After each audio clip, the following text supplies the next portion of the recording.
Hi, and welcome to New England L5R. This is our sixth podcast episode. As always, I'm Eric, and with me, as always, is Luis Hi, hello. and Brandon.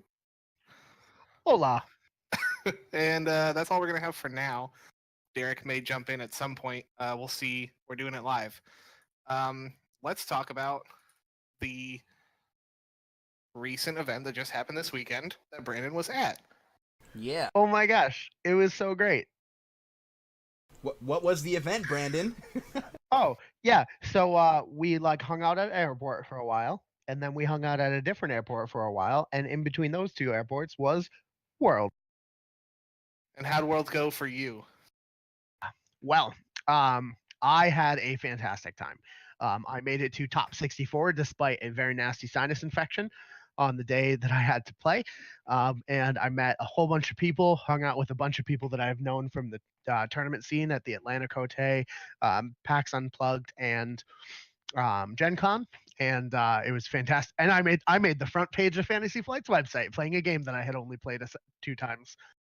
He's in famous. this podcast, we have one of the top 64 L5R players in the world. Woo! It's crazy how you're the best player I've ever interacted with. Literally. Oh man, that's like. Besides that one time Anil told me pressure. I was bad. But like, Wait, no. What about Mark? oh yeah, I've interacted with Mark. Never mind, he's way better than you, dude. Way better. Yeah. Yeah, like no, that's effortlessly fair. too. No offense. I mean, Mark is just like a fucking prodigy, dude. He's like an old sage. Mark also did well, going Yeah. 5-1 day Dude, one. he like didn't play Scorpion in any of the last few tournaments. Didn't practice for the meta. Just goes in and turns the fuck up. Guy's a beast. Do you know how he did day two, I've no clue, but Brandon? he did well. Day two, he also made it to the round of 64, where he conceded to one of the Australia guys Okay. from the Hidden City Rollers podcast. And then we also had Devin, who unfortunately did not make day two, but still doing us proud. Also, one of our other locals, Joel. Drew. We had Drew. Joel as well. Hort. Yeah, we had Drew. Drew played pretty good. He was very, very close to top, making it to, I think he was 10th line or like 11th line on day two because there were a bunch of them. Joel's not a local anymore, man. Joel's not a local anymore, but he did make the top 64 as well, and he's been to a bunch of our tournaments, so we've all gotten to play with him. Man, all these people who've made top 64 that I routinely beat. Damn, look at Eric talking that talk, baby. That's what I like to hear. Me and Weird. Eric out here never accomplishing anything, talking shit though. Yeah, I mean, if I just never go to a real tournament, it's fine. I love it. I'm a big fan. Let's get into some Worlds talk. So, I mean, I feel like the first thing to do is to just slam down the roles, and let's do the story choices first, and then obviously the roles. Sounds good. Do we want to just go in order, or do we want to go in order for how Worlds went? Let's go in order because this is an article. There's two different orders? I don't know. Whatever's easier. Well, we could go like Crab, Crane, Dragon, or we could do like Crane came in first, Scorpion came in second. Oh no, Dragon just came in third. do what this is. Yeah. Fantastic. So Crab, we chose the Yasuki family. My long lost cousin, Pablo Pintor Espinosa. My boy. I love you, man. Oh man, I'm not the biggest fan of the Yasuki choice, even though they're my favorite family. But you know You're what? also not the biggest fan of his deck. I mean, I'm not, but I will say that Pablo is. He is. I have not been talking a lot of shit. I said the deck is not the best, but he is a fucking revered legend of my clan from now until forever. Absolutely. So how dare you ever even think I would speak ill of him? Okay. I played Pablo in the Hatamoto Challenge on Thursday, and he was not playing Crab. He was playing Crane, and I did not do well in that game. It was not good. But I checked in with him throughout the week. Off the wall, crazy as his Crab one. Probably not. Well, he flipped 3 guest of honors, and then I lost. Oh, okay. Well, I mean, sure. You should really try being a better player in that instance, right? I feel like if you were a better player, he wouldn't have flopped. It's those. Derek. Hey, That's Derek, welcome. Where? He's right here. You haven't really missed anything. This is our best bud, Derek. He plays Lion. I'm so sorry. So, a samurai of the Yusuke family will recruit aid from their neighboring allies to reinforce and defend the watchtower that has gone silent to the crab. Let's Very bring some shame to my clan. Let's ask some people for help and we don't have to. I like that idea. Let's talk about the role. What really matters. So, crab have keeper of water. At the last second before they became literally radioactive, unplayable, they get bailed out. You have no idea how good it feels. I can play cardboard that was printed in this cycle. Yeah. It's fucking awesome. I You're have gonna play no the reason same to deck bitch anymore. plus- There's no reason. I'm gonna play the same exact deck, except now I have one of the best pieces of Plus unbound fight deck on. in the game, and fucking Mantis Tenkinja. So my 4-drop OK Shugenja becomes a 2-drop OK Shugenja. I'm fucking fine with this, baby. This is a good feeling. Crab is literally fucking saved. Crab is saved. Shouts out to Pablo for saving the day. And a big shouts out, you know, I hate to have to admit this, but big shout out to Eric. Big shout out to Daidoji Eric. The man, the myth, the legend. The story goes, and this will go down in history, folks. Seeker of Fire was his pick, which we will get into Crane in a second.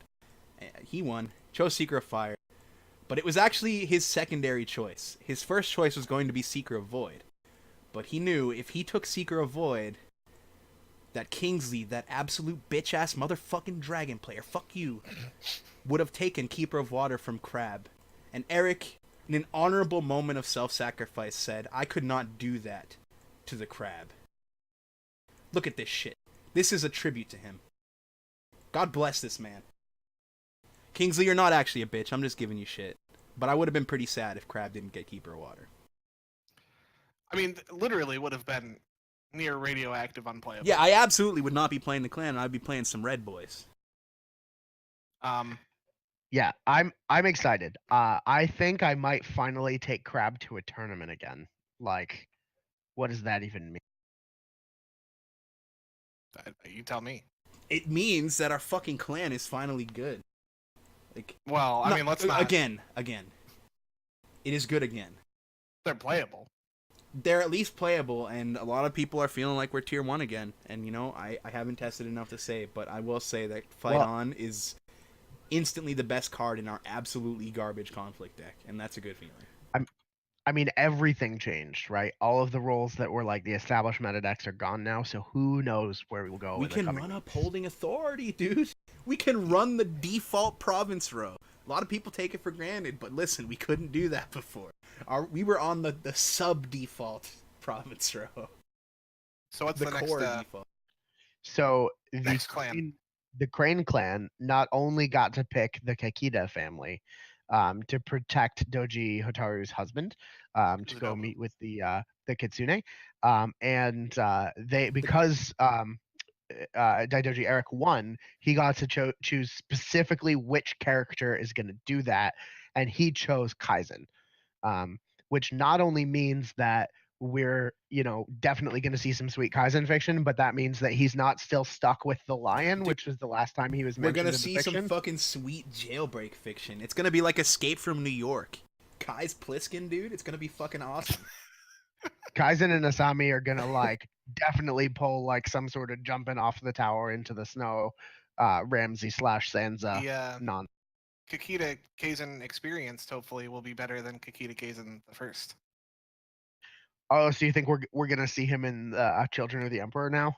I mean, it'd be cool to get another card because he was the one picked, No, right? They're gonna make us wait till like 2 Kote seasons from now, and we could pick him off the prize wall. Yeah, I don't Oh, know when man. he's Like, gonna come not out. dissimilar but- to Toshi Rambo. So they got Seeker of Fire. What does that mean for them? Means in that they no longer feel gameplay? tethered to any restricted card at all, because Seeker of Fire, despite Feast or Famine being restricted, doesn't really fucking matter because Crane doesn't give a fuck anyways. Like, there's a few different restricted cards that they were mulling around. Forged Edict, Somewhere on Charge, Policy Debate, and Forged Edict being the most common. But it's a really I mean, easy I feel draw like- to just play Feast or Famine. Like, very easy. I feel like you're skipping over the fact that, Eric just won Worlds playing Miyamoto's free. Well, that too, yeah. I mean, he's a beast. What can I say? And it's crazy because he won Worlds playing Miyamoto's Fury in a matchup where it was like all but dead completely. Yeah, he very much teched his deck to kind of beat Dragon, right? He was on Miyamoto's Fury, so like towers weren't great. He was on, I'm pretty sure he was on that water water province, right? The help me out here. What's it called? You're not talking Maybe it's about an air province. Frostbitten Crossing? Yeah, wasn't he on Frostbitten? That's, Yeah, that's probably. an air province. Air. That's what I meant to say. Yeah. Here's his deck list. He was not on Frostbitten, although I have heard whispers in the wind that was a choice that some crane had made. Yeah, there was a lot of Frostbitten Crossing happening. I am really heavily considering playing it at my Seeker of Air deck now in Scorpion. It's one of those things that you don't think to play around enough because you almost can't expect it. You can, right? But if you're just swinging blindly into Seeker of Air, my first thought is not, oh boy, I hope I don't hit Frostbitten Crossing. And in a game, I'm probably thinking, well, if I hit Frostbitten Crossing, whatever. It's really good. It's a really good province, but you kind of just have to let the dice fall as they may, right? I'm surprised he only plays 2 Furies. 1 Famiki. Does that list Um, that list not mention his role? He is Seeker of Air. I don't believe it mentions it, but that's okay. Oh yeah, he's playing 2 Soul Beyond approach is the only surprise for me here. Although he's on Katanas and fans, a lot of people on that. So. The 1 Famiki isn't weird to you? And the 1 No. Artisan Academy? The Artisan Academy is very weird to me. I don't like that card. But who the fuck am I to tell him I don't like that card, right? I can go fuck myself. But yeah, I don't know. The only real shocker here for me is the Artisan Academy and the 2 Soul Beyond approach. I thought most players were really all about 3 SBRs, but maybe it's not as big a deal versus. I think what a lot of the cranes that were at Worlds were saying is 3 was really if they were worried about Scorpion, 2 if they were worried about other things. Because that third Soul Beyond approach really helps out in the Scorpion matchup. Dragon, unless we have more. He doesn't play Imperial Palace. I want to talk about one more thing on this. I'm not sure. It's more a comment than like a criticism. In a really weird way, your restricted card is a limited resource, and he's using his restricted card and then not playing the maximum number of copies. Yeah, that's actually really to notice. Let Go is really good, so I'm not even saying that's wrong. It's just it's interesting to note that it's not just Miyamoto's Fury over Policy Debate, it's 2 Miyamoto's Fury over 3 Policy Debate. It's very... It never feels good to run less than 3 of your restricted card. Although I guess it must have felt good for him to win, so... But I mean, it is definitely a good point. It's... Let Go is a great card against Dragon, right? Like... Yeah, no, I'm not even saying it's wrong. It's right, yeah. Something I think is interesting. Yeah. So let's hop to the next one then. Yeah, so Dragon has made a fantastic choice. Kingsley chose the Kitsuki family to investigate the intrigues occurring in the Forbidden City, which was my personal pick. Style shit like, coming soon, dude. Yeah, we're gonna get more buddy cop stories. It's gonna be great. Can't. And they picked Seeker of Void, which for the current nightmare that we all live in right now, it doesn't really change that much. The dragon deck that we play against all the time is now going to be -1 Feast or Famine, +1 Pilgrimage, right? Yeah. Yeah, that seems like it is. Although I do have it on pretty good authority that some dragon will be running Void Fist as their 5th. What? I don't know. I was just saying nonsense. I'm really excited. Okay? To see... Yeah. What? No, I'm fine. I'm fine. Stroke? Yeah. So I'm really excited to see Dragon not have both Restoration of Balance and Feast or Famine. Like, it doesn't even fucking matter because Feast or Famine basically just got banned for them. Yeah. Yeah. No, that's true. It would have been fine either way, but so the next best province after Feast or Famine is just Pilgrimage, and now it also gives them a money. I wonder now if we'll see in the elemental challenges them trying to reclaim Seeker of Fire or not. I don't know if you can. Can you lose Pathfinder's Blade? I don't think they can with the current card pool. I said before, I think after Children of the Empire, if they get a good enough 4-drop, they could probably do it. But right now, Once you lose, we did see a lot of Dragon players at Worlds, and just kind of in the meta shift in some of the Discord leagues, move over to the Unicorn Splash from Crabs. Just gonna say, like, once you lose Feast or Famine, is the Keeper deck just better? Probably. For Unicorn Splash? I mean... yeah, I mean, it's certainly Unicorn Splash into Seeker deck. That's probably not where we're going. It's just not enough to make it work. Seeker of Void is just good, though. I mean, it's money and your Province Row is better, so it's probably the better choice. I'm just saying, the Unicorn Splash really needs that 13 influence to, like, work well. Something to think about. Definitely. So, Derek, do you want to take us through the Lion? Sure, we can do that. Bring us in, brother, man. Lion picked Keeper of Earth because there were only 3 rolls left, and is there anything there that we don't notice? Like, is there anything that the Lion players have talked about with that rule? So you can play Sabotage, and so Lion players like tried to play Peasant's Advice, and it's just like terrible. So now you can play Sabotage instead, which it's like a thing that Lion players want to be able to do. It just doesn't feel good with the conflict slot, so I'm not sure how that's going to work out. It lets you play Writ of Authority, which is like the Earth locked attachment that's +3 political, but you have to be ahead on honor. Having 6 fans is good, but the actual effect is kind of weak. Does it cost 1? It costs 1, which sucks. Yeah. It should just cost 0. Like it should be the same, but cost 0. It's Earth locked, like it's Earth locked, and you have to be ahead on honor. It's funny though because Scorpion can't steal it, which is kind of funny.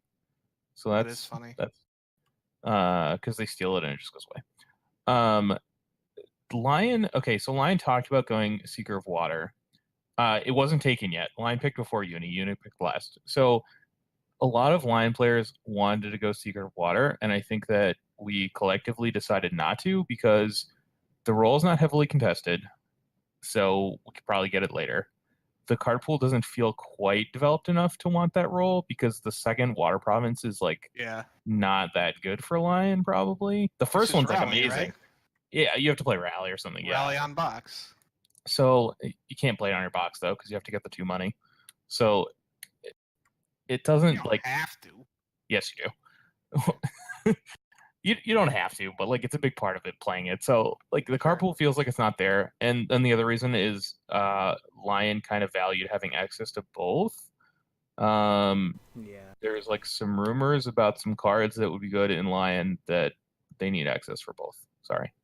I was hoping to hear some honorable samurai shit where you like didn't want to fuck over Unicorn any harder than they had to be, but that actually was part of it. I guess the Lion player talked.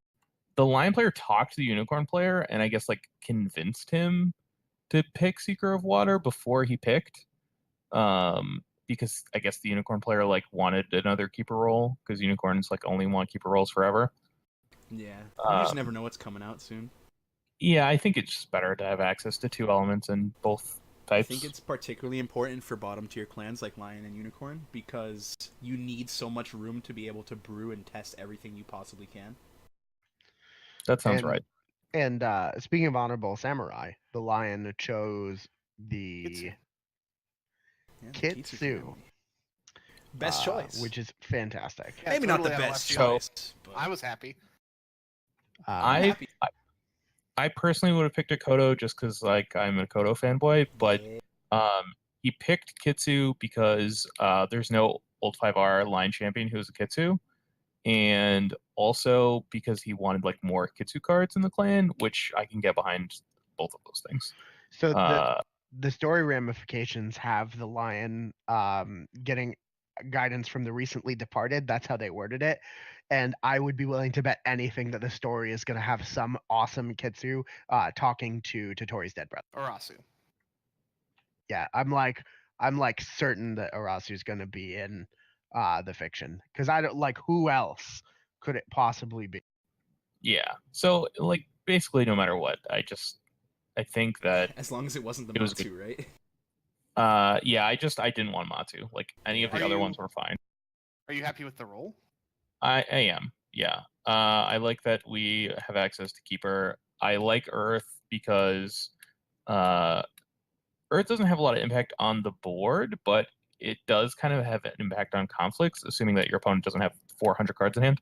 So if Lion can move, like, start forcing the game not to be that, which they've said is one of their goals, I think the role could be really good. It's easier to, so swinging fire early actually kind of sucks. So swinging Earth early is actually kind of good. So I am excited about that. Like, have like legit first turn keepers. Right. Yeah, and like just like no one's gonna display an Earth ring, but displaying a fire ring is like a blowout against Lions. Totally. Like they display it and they just like blank your board. Yeah. Because that's kind of what I was saying, was like, if you're nice looking, you have there. If you're trying to look at it from like what cards does Lion get access to with Keeper of Earth, like that's not really where the power is. Just like being able to get keepers off attacking early Earth rings, and like just the fact that like the Earth ring is just generally, especially in the early game, just going to be better and build towards what you want to do as a clan. So it's just like a good solid role. It doesn't necessarily unlock new things for you. It just makes you kind of better. Yeah, I think it's good. And with Feast, like Feast is obviously really strong and plays into Lion's plan, but with it being restricted, I have to play Charge. Right. Like I'm unlike Crane, I'm never going to cut Charge until it's banned. Yeah. So someone in chat asked how I feel about losing UA. So I have so we at first we didn't, and then I'm going to take partial credit for proliferating that in Lion because I brought it up in the playtest group that we have. But I'm actually kind of off of it again because the way that I play, so for Lion, it's best if someone accidentally breaks it and you take all their counters. So like if Scorpion accidentally finds it, busts it, and you take all their Forged Edicts. Like there's almost nothing else that you care about taking as much as you would think. And the way that I play those matchups is so different now, it doesn't matter as much. And not randomly dying to someone poking your box and you not having stats. So obviously your Earth province is just like back to ancestral lands under the box? It is right now, yeah. Okay. I'm fine with it. Yeah, I think Lion is the only clan that can really make a legitimate case for ancestral lands nowadays. Well, because you don't get rally. You also just don't have political. Like, you just don't. Art of War exists, so you don't get to use rally. Yep. That card is good. Art of War is so good. Art of War is very what's the next clan? We've been online forever. Phoenix. Sorry, Derek, I'm cutting you off. That's totally fine. You're drinking too much, Harry. Or Derek. So, the Phoenix have chosen that a samurai of the Asako family is gonna do some decision. No one expects the Inquisition. Yes. Ready to sniff out Kuniyori's taint, as the kids say. I'm gonna sniff his taint. Yes. Fantastic. And Phoenix are now pretending to be Crane and are on double air rolls. Yes, Phoenix are on double air rolls. Air for days. But now, in addition to being able to play Soul Beyond Reproach, they can also play Backhanded Compliment. So now they're going to have to... shame, dude. Yeah, Mark of Shame and Backhanded Compliment. Yeah. It's funny, like, a friend of mine was really upset about the Keeper of Air roll, and he's like, man, I can't wait to go to the Phoenix chat and see how angry everybody is, because the Phoenix chat is famously miserable. And he's like, dude, nobody was even mad. Everybody was, like, really happy about it. And I was like, yeah, like, people really want to play Dishonor Phoenix. It's really fucking fun. Like, so as it stands. So quick chime in here from the Phoenix chat. The reason we went Keeper of Air was actually pre-decided. We weren't going to take, if Seeker of Void was taken, we're taking Keeper of Air because in order to get the votes to get Seeker of Air, there was concessions that at Worlds we'll get Keeper of Air, so we can push the Dishonor deck. Like, so it's basically the top Phoenix player was just like, we kind of have to own up to it. Plus, we're just going to pick up Seeker of Void in the elemental challenges. Yeah, exactly. It's just a holdover role. Kinda. I mean, for some clans it was a major one, and for some it's just a holdover. Seeker of Air is already very strong. And Keeper opens up. That was Mike, everybody. New deck archetype. That was Mike. That's our local Phoenix man. He lurks in all of our calls and busts in like the Kool-Aid man whenever we say the word Phoenix. Oh yeah. Or lore. Yeah, or lore. RPG. I have been summoned. But yeah, I'm personally very excited to see Phoenix Dishonor become more of a thing potentially. It's really fun. Yeah, then people can complain about them instead of Scorpion for a change. That's a good joke. the Keeper Scorpion Splash has room for Tom was Phoenix Tom, if y'all don't know. Tom is the Phoenix Tom. He's the Phoenix player that's named Tom. He was Cadigan, playing yes, okay. last Tom Cadigan, that's what it was. Yes. Last night his splash was like some ridiculous nonsense amount of red cards because they have 13 influence and all the good red cards are 1. So Backhand Compliments 1, Mark of Shame is 2. Mark of Shame is 1 actually. Mark of Shame's 1? Yeah, it's fucking incredible. Oh wow. It's fucking unreal, okay. dude.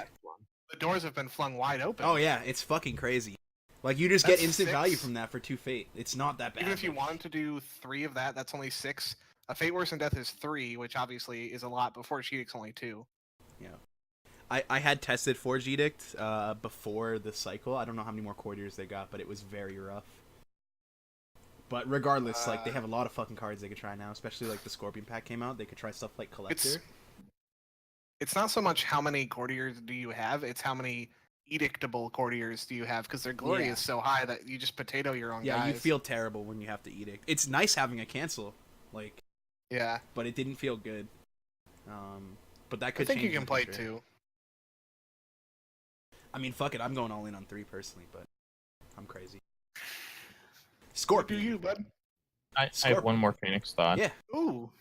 I'm glad the game didn't end when they got Seeker of Void. I mean, it's I'm going to happen in so 4 glad months. they didn't. Yeah, in 4 months, I'm going to take a nice little fucking break for another 4. Don't worry about it. No, I mean, you're good as long as you're not trying to win by military against the Phoenix. Yeah, you're fine as long as you're not trying to like. As long as you can, as long as you're dragon and you can break on military or pull on their And it box. doesn't matter what anybody ever does to any of your cards. Or you're playing Scorpion or Crab Dishonor. Dude, are you in the fucking Congo right now? Yeah, your mic's weird. Are you coming at us live from the Russian underground? Yeah, sorry, live from the Russian underground / Congo. It's really confusing. Let's talk about because I'm Scorpion. like right between. So, Johnny Shen has chosen. Yeah, he chose. The Bass did he? family. Did he choose it? Yeah, Yeah, he was he bullied chose, into choosing it, dude. He was peer pressured. Johnny Shen was peer pressured into choosing. He said, "Hold on, let but me it read the doesn't book." matter. Like, Because wow. he chose They the even- Yogo family. the even best. say it in the article. They even literally point that out because it Yeah, says he and Because his he advisors. and his advisors. Oh my gosh, Thank you, That's great. FFG, for Oh. making this fun. that was Little great. stuff like that fucking matters, dude. It makes me think of like old NEL5R. Well, so good. Oh my gosh.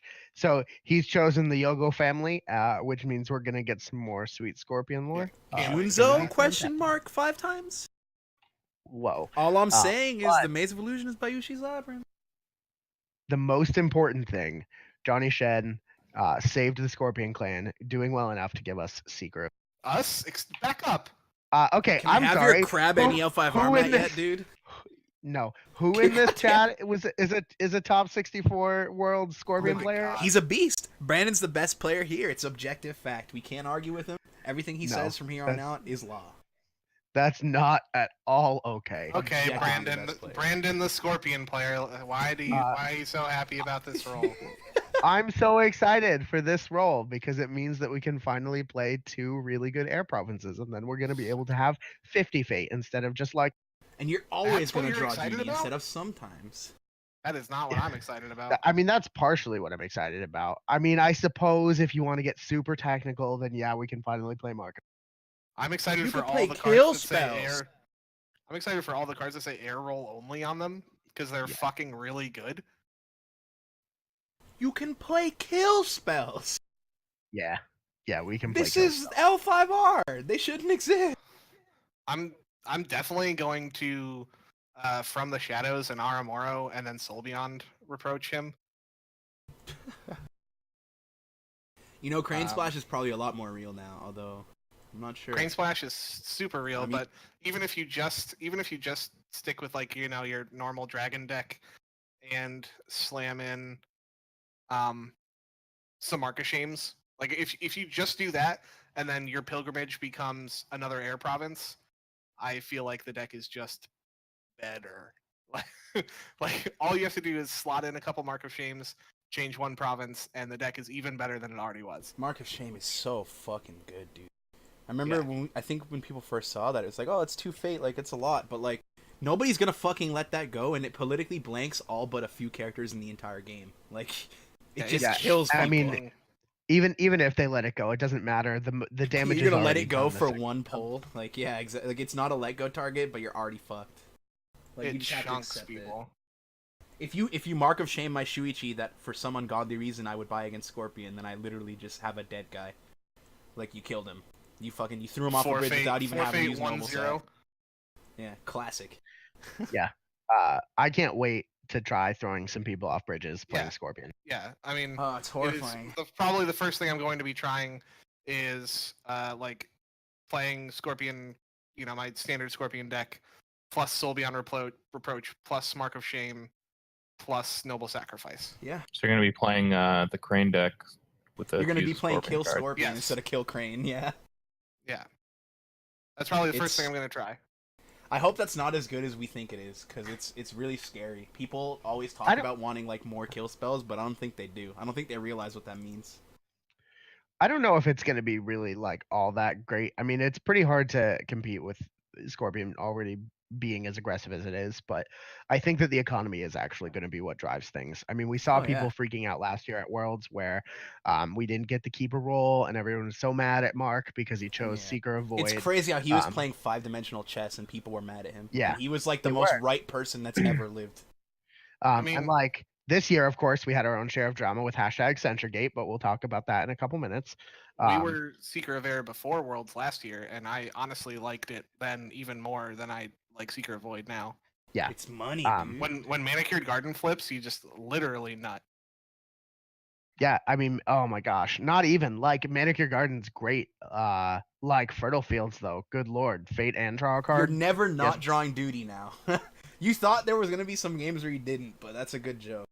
I will take the plus 2 money on flip. I will say, as a non-Scorpion player, I am a little bit less, or I'm a little bit more excited to swing into Scorpion now. Like, it's no longer for sure gonna feel bad. It's only probably gonna feel bad, which is like a pretty good increase for me. As the you have some hits where you don't want to kill yourself. Exactly. Like, they can flop Hidden Moon Dojo on something that doesn't immediately win them the game, whereas, like, in Seeker of Void, everything immediately wins them the game when that province flips. Unless your name is Johnny Shen, in which case, you graciously hand the game away. But, no hate, no shit talk. I thought we were going to talk about that later. Oh, yeah, no, we will. So the Unicorn have amazingly done very well compared to how they started the year out. Somehow the top Unicorn player managed to pick the worst family. The Shinjo family? He chose the Moto family. I can get behind it because I would love to see Moto Death Priests, and I know you would too, Eric. Sure, yeah, me too. But I don't think that's what this is going to lead to. I don't either, but honestly, dude, when I saw the Unicorn player go up there, I was like, man, I'm just happy he's there. I'm just happy the Unicorn players are there. He's just happy to be alive. Like, legitimately, I really hope that Unicorn gets some fucking awesome power cards, because I would love for Unicorn to just be a tier 1 clan. Like, if any clan has ever deserved it, it's fucking Unicorn. And they finally have a Seeker role, so they're not stuck on the double keeper. Seeker Water is kind of interesting. Ben Rutenchu's Seeker of Water. So that means Kingsley actually said this in the NEL5R Discord, but he believes that Unicorn should probably be on Endless Plains, which is a water province. It opens up, again, double water province. Not the best, but Endless Plains being a potentially useful card in Clan makes the Seeker of Water less bad. Press of Battle is also a phenomenally powerful card in my opinion. So I think there's some play here. I think they were mitigating the choice. They realized that they didn't have great choices, and they said, we have to just mitigate. We have to choose the least bad thing. And they did, I think. So, I mean, you have to sit down and think, is Press of Battle and 1 extra money better than Unleash the Jin? It's And tough to say. I don't think you can say that. Unleash the Jin is so oppressive, dude. If we get another good water province that isn't just rally under box, where you can actually run it in the road, like Derek was talking about earlier, why Lion didn't go for this, because there's just not enough good water provinces. So like, they don't really have any options to form a good row to make use of this 2 money, and they get Press of Battle, but like Press of Battle solves different problems than Unleash the Jin does, and Unleash the Jin is an insanely powerful card, especially right now with Dragon being so good. Like Unleash the Jin just like blanks the fuck out of the Dragon deck. It's so good. Card is incredible. I mean, it is. I think it would not be an exaggeration to say it is the best unicorn card. When you attack with 3 like 1/1s and he blocks with a 17 strength right Sugu, and then you win the fight by 6. And then break, yeah. Yeah, like. Yep, it's one of those cards you have to respect it. There's no situation in which you can stop respecting Unleash the Jin, because when a unicorn player wants to play that card, they're either getting a crucial break or they're winning the game. So you have to always just assume it's going to come. So like, once we get to a point where they finally print another good water province, this will be a real roll. Yeah. I don't think we're there yet. I think it's also real. I will say Fight On has a pretty good synergy with HMT. Yeah. If they Sure. decide to go to the Crab Splash, they can just like suddenly trigger it on defense. Yeah, that's The not Crab something I Splash thought also about. had some legitimate legs. I do not know the Fight On influence, so forgive me. But I mean, they could run Pathfinders instead of Charge if that's their thing, although I'm not sure they would. It feels really bad to pay money for unicorn characters that are more than 3. Yeah. All right. Well, any closing thoughts on unicorn? Anybody? If not- I don't really have anything. I will say I did play my my final round, which was my winning into top 4. To day 2 rather. I don't know why I said top 4. My winning into day 2 was Unicorn player. And I got to see the Scorpion Pack card in play for the first time there. How'd it feel? And I was very worried when that card. I think I had to pay 5 mana for a Fate Worse Than Death. Man, he got you so shook you're using mana instead of fate. Yeah, That's wild. I tapped all of my forests. It was ridiculous. The card's really good. Tetsuko is a really good card. All right, Yeah, she's very, very good. So, we've talked about all the roles. We've talked about how people are going to be in the future, or how each clan's going to be in the future. What about how they performed here? Like, we talked about last episode, Brandon, you weren't here. It was just me and Luis. Like, who were we expecting to do well? Who did we expect to come out on top? So I think some of the things we predicted happened, but a lot of them did not, surprisingly. So top overperformers and underperformers. Derek. I'm not surprised by I see we're looking at representation. I'm a little surprised by representation. I'm not surprised by result at all. Not one thing about the results were surprising. So you picked Crane, or? I picked either. I would have taken Crane or Dragon against the entire field, Okay. and did so. Go ahead. I was just gonna I think that they had some unique opportunity, but yeah, I'm not surprised, I guess. What does that mean?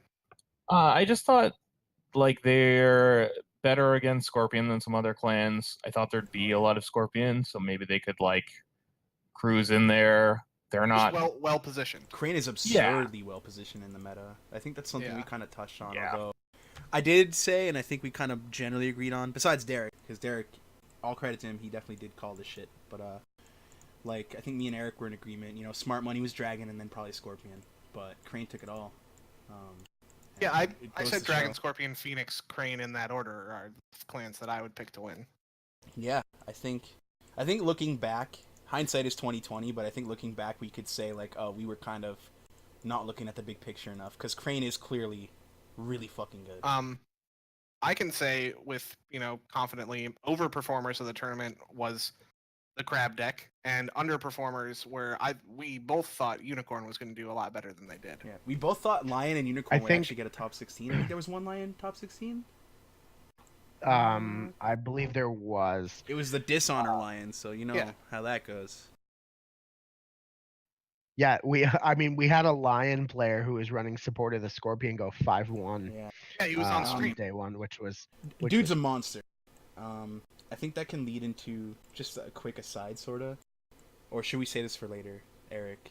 The the benefits of catching people off guard. Yeah, I mean that's on the list of things we're going to talk about. So let's talk about. I mean, fuck it. So I just mentioned the crab deck too. So this is not to take anything away from anybody, nor is it to disrespect their player ability. Nothing like that. This is not just me being negative. But I think there's a lot to be said about strange brews and lists and catching people off guard in a best-of-1 environment, because best-of-1s are inherently just terrible in a card game.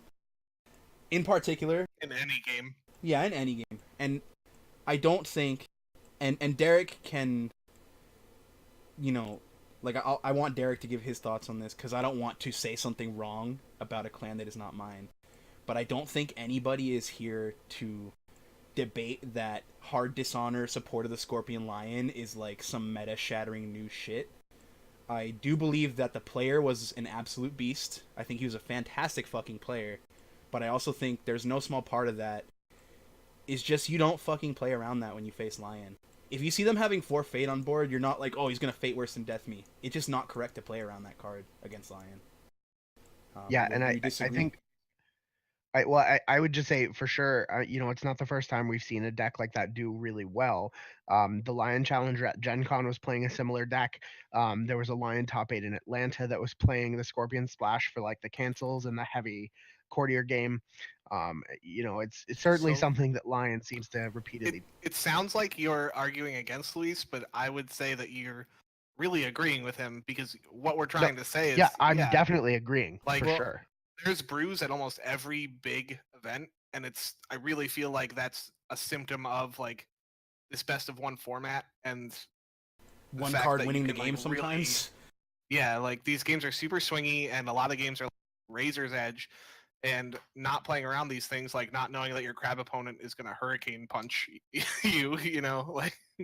Yeah. So, Derek, do you feel that the Scorpion Splash like has some real legs for Lion, or would you be more on the, perhaps not agreeing with me entirely, but like on that side of the fence? What's your take on this? I think I don't think that there is any good synergy there at all. I just think a Fate Worse Than Death is efficient and good. Yeah. So he was playing like a Fate Worse Than Death and Maze. So like, and Maze, he was going full in on Akoto's Casino, huh? So, yeah, he was just like full into the skin, which is like fine. Yeah. But like, I don't think that this is like, and I know it happened before, and I'm ready to talk about that too. But like, he played it really well. I think you could see that not a lot of people know how to play Lion, because if you watch the stream, basically everything that the people who are commentating said to do was both wrong and not what he did. And one of the commentators is a Lion player? And then he won the game. So like, I don't think a lot of people understand how to play Lion. But I think the cards he was playing were good, but I don't think there's like any synergy there. It's just a Fate Worse Than Death is good, and when your opponent guesses wrong on a Maze, it's undercosted. What's more important in Lion, synergy or power? Power, because all your cards suck. Yep. Okay. I have one more thought, and that's if you look at how much influence Lion players play in their decks, that's Lion, and then you look at how much influence you get of Scorpion cards if you play support of the Scorpion, you're playing more influence worth of Scorpion cards than you are Lion cards. Oh my goodness. Because Lion cards are bad, and like half of a Lion deck is neutrals. I think there's something to be said as well. Half's being generous. In regards to Lion being what is considered high roll, and I think now, even I won't argue, like, Lion is in a terrible spot. I thought Lion was in a better spot than they are, and I was very wrong. And I think committing utterly to this completely off-the-wall potentially ultra swingy and very dangerous strategy of playing the Scorpion Splash. In some cases, for card games or just games in general, you kind of have to take that chance. Because if your best chance on the quote-unquote legitimate stuff is not high enough, then you may as well just fucking go all in on the casino, because there's the 10% chance or whatever that you just fuck over everybody with it. Like, there's always the possibility you high roll, and so if your clan can only rely on the high roll, fuck it, dude. I'm down to hit up a Kodos casino any day of the week. Just my thoughts on it, though. So we just kind of touched the coverage. Let's just roll right into that. Something I wanted to talk about a little bit was, how did people think the coverage was? Obviously, Brandon can't really speak to this very much, but and so the quality of the coverage and the amount of coverage I'd like to talk about. Sure. What are your thoughts? I was pretty upset about day ones being almost completely uncovered. I don't know about you guys.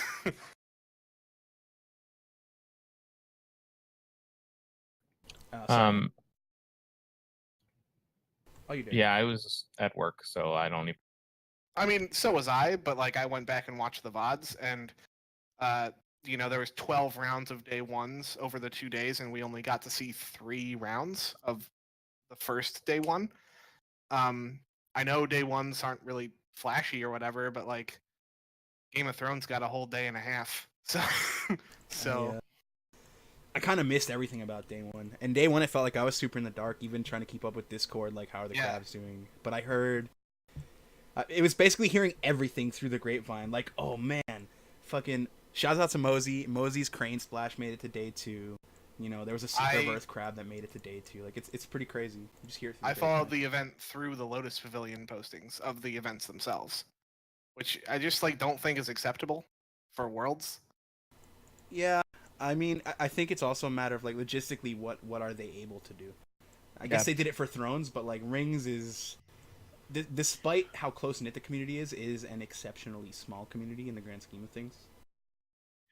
There were more L5R players than there were Thrones players. Yeah, I was going to say, what were the turnout for Thrones? In that case, by not close. I don't know. The Game of Thrones is money. Yeah. Well, no. So I mean, I think that the schedule just kind of worked against them. I think my huge concern is, or my not a huge concern. The thing that I would do differently would be maybe like schedule the events differently, because I think the scheduling is ultimately what led to it. Because you're not gonna they don't have the physical location space to do both an L5R and a Game of Thrones stream at the same place, right? Yeah. And then the casters were not super good until we got into Top Cut, and even then, things were pretty shaky. I liked Podorf and Anil. Oh, I was just about to say, if you let me finish, Luis. Fuck. Once we got Podorf in stream, things got better, and then once we got the combo of Podorf and Anil, it was great. Yeah, they played off each other really well. Podorf was looking fresh, dude. Oh man, shouts out to Chris Podorf. Yeah, we saw him walking out of the hotel, wearing like a full suit, and I think it was somebody who was with us. Maybe it was Drew, who said to him like, "Wow, man, this fancy suit," and he's like, "Dress for the job you want," and then like walked away with like a finger snap. It was mad. That's powerful. Somebody asked in chat, Brandon, we'll just throw this one to you, that the judging at these events hasn't been like super great. How was judging at Worlds? So I think I actually have a lot to say about the judging at Worlds. I think that for the most part, the judges at Worlds did a great job. I think that there were definitely some issues, which I think we're going to touch on one. But not just the judges at the Game of Thrones. I mean, at the L5R stuff, but also the Game of Thrones. The tournament staff in general were pleasant to talk to. The judges were kind of playing around with the players. They were joking. I don't really care if they're cool guys or not. And every time I was involved in a dispute of any kind, or anytime there was one near me, they came over and handled it well. I didn't see them as a huge presence, probably not to the extension that I would have seen on like a Magic Grand Prix or Worlds or something like that. But Yeah.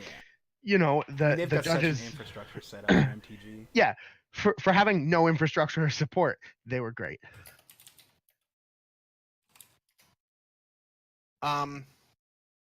Cool. So better than it's getting better. I think it's getting better for sure. I think that as we move more towards having kind of, you know, regulars and people who have done a lot of judging, the two judges that I interacted with the most with certainly were, you know, used to judging, and they've done it a few times for L5R. Those guys were great. I didn't interact with any judges that hadn't judged L5R at a major event yet, so I can't. So the guy who is sitting at the top 4 streamed table is an experienced judge? I don't actually know who the top 4 stream judge was. I know who the top 2 stream judge was, and yes, Sar Agus, definitely 100% experienced judge. Yeah, super. It was not him. It was not him. They switched him into top 2. He was very excited about that. There was a lot of pressure because he, you know, missed a pretty big sequencing that, you know, caused the outcome of the game and led to a player scooping when he was not dead. A concession that happened out of. It wasn't a concession. I mean, he thought he was literally dead when he was not dead. It became a forced concession, that's for sure. Yeah. So, would you like? Should we just jump into Duty Gate? Is that really? Yeah, that's where I was trying to head. Yeah, it was a nice transition. Fantastic. Okay. You said that. Good transition. I like it. Yeah, I'm doing my best to like try and like move us along, and you're like, oh, it's just when we do the thing. Yeah, absolutely. Let's do it. So I was actually sitting there watching the match when it happened. I was about 8 feet away from the game going on, and the big problem was no one had any idea what happened for the first like minute, right? So the stream, both the commenters, so the commenters were watching at the rate of the stream. Right. The match itself was happening probably about 20 to 30 seconds ahead of the stream, right? But the way that they had the streaming area set up, it was the match was being played, and there was a whole bunch of camera equipment and scaffolding, and then there were seats. But the seats, we couldn't really see the game happening. We saw it on TV, so we were seeing it at the same sort of rate as the streamers. So they were responding to what was happening as we were responding to what was happening, but there were a few players who were sat very, very close, and those people started responding way before. They shook hands. The old Shogun, cleaned up his cards. At which point, a Scorpion Hatamoto, who is, he generally has a cane because he has some leg issues. He full on sprinted to the back of the area, which is probably about 300 feet from where he was sitting watching the stream. And by the time he had arrived, it was already too late, and there was nothing that we could do. And there were, oh man, he was very upset. It spread over the crowd, kind of like a wave of like, wait, did that really just happen? And so for those not in the know, if you haven't watched the situation, essentially, it was a Scorpion mirror in the top 4. One player who happened to be the Shogun had went to go and play Duty, right? Is that what it was? Was it Duty? Yep. And the other player, who was Johnny Shen, he ended up coming into the top 2 and then losing to the Crane player. He censored it. They were in the cleanup of the conflict phase, and they were removing their characters from the board when the dishonor would have happened, but that occurs in the fate phase, right? So Duty would have been played in the fate phase, but they hadn't exchanged. They were shortcutting hard. Because they did some shortcuts, right?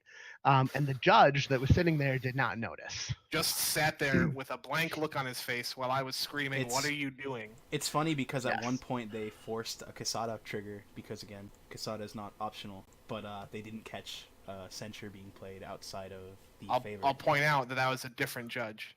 Right. Yeah. Right. Important to note. So effectively, by the time anything had happened, because the streamers were relatively close, but they couldn't really they were on a delay like we were. They Right. couldn't really get to the match to stop it. Some cards were picked up. They immediately started talking about what was in their hand and revealing information. They revealed So, all kinds of information, and that was it. far too late, and it became a forced concession almost. Yeah, and so once the players also had no idea what was happening. It did seem like Shen was legitimately like, "Oh man, I fucked up." Like they seemed to be in a bit of a tizzy about it. Like, it's both players' fault though. It's not just his fault. Right. No, you are definitely. both It's equally not just on responsible him. for maintaining the game state Because- within the realm of like how it's supposed to be played out. Right. And if you don't know that that's about to happen, like everybody watching that game would expect that, oh, he knows, because they have lists at this point. So Samuel knows that he plays 2 Censures, and he's used 3 4G and a Censure, so he only has 1. So all he has to do is win the favor, and then his duty 100% resolves, which is what we all thought he was doing. They have lists, but they weren't actually showing. They couldn't look at them throughout the game because Right. Fantasy Flight tournament But rules, you're not allowed to look at things. get You looked you at them. gotta- He looked at them. You got to commit those He looked to at them memory. in the beginning. Yeah, you don't. That's not. I don't think that it's reasonable to be like, oh yeah, he's on 3 Censure, 3 hours, and like a turn and a Right. half later. I but- mean, I Really? You don't don't think it's think that? unreasonable. I think I in think most it's- card games where people are professional, and I don't mean to say I'm he's in the unprofessional, Scorpion- but like you have to commit that to memory because you are competing as a professional player. if I'm in a Scorpion mirror, the one thing I'm going to commit to memory in his list is he running more counterspells than me, and if so, how many? That's like all that Fatigue matters. is a hell of a Yeah, thing. no, I mean that's fair, but it was a very intense match. I would just say that perfect information that you have at the Strong, beginning of the match. intense 3 rounds. I'm not putting myself into his shoes. I'm just saying from an outside looking in, that's what I thought he was doing, was securing the favor. Hey, so listen, we've talked about Duty Gate. Now, let's go into a different corner, huh? Let's talk about what happened to Anil. Besides the fact that he got fucking owned by a Crane player. Just But gonna go ahead and so take a little break here. there's a Scorpion player. His name is Mark. I'm not gonna say his last name in case somebody gets mad at me and like says something to Twitch because it's not. He's actually a line player. All right, well, whatever he is, he's not the nicest dude. And what happened was Anil goes to Void Fist, I believe a Cunning Magistrate. Can anybody confirm this? I'm fairly certain it was a Cunning Magistrate, and there was also a Bayushi Liar on the board. Yeah, Cunning Magistrate Anil- and Bayushi Liar. Anil said Cunning Magistrate and gestured to the Bayushi Liar. That's Mark, not true.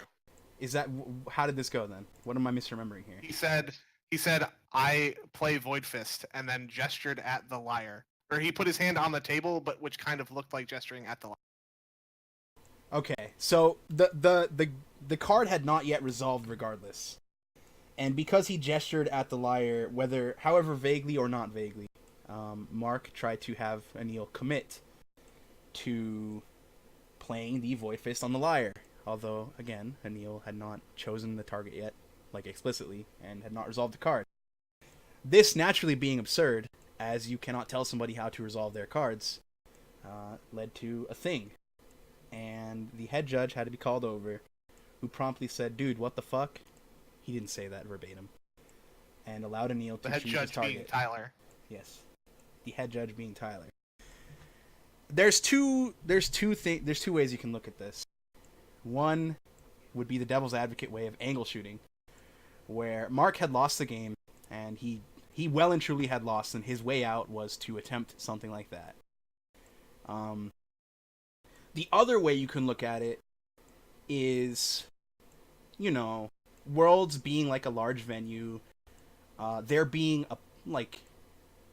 air and open spaces outside. Somebody could, in theory, see Mark outside of the venue.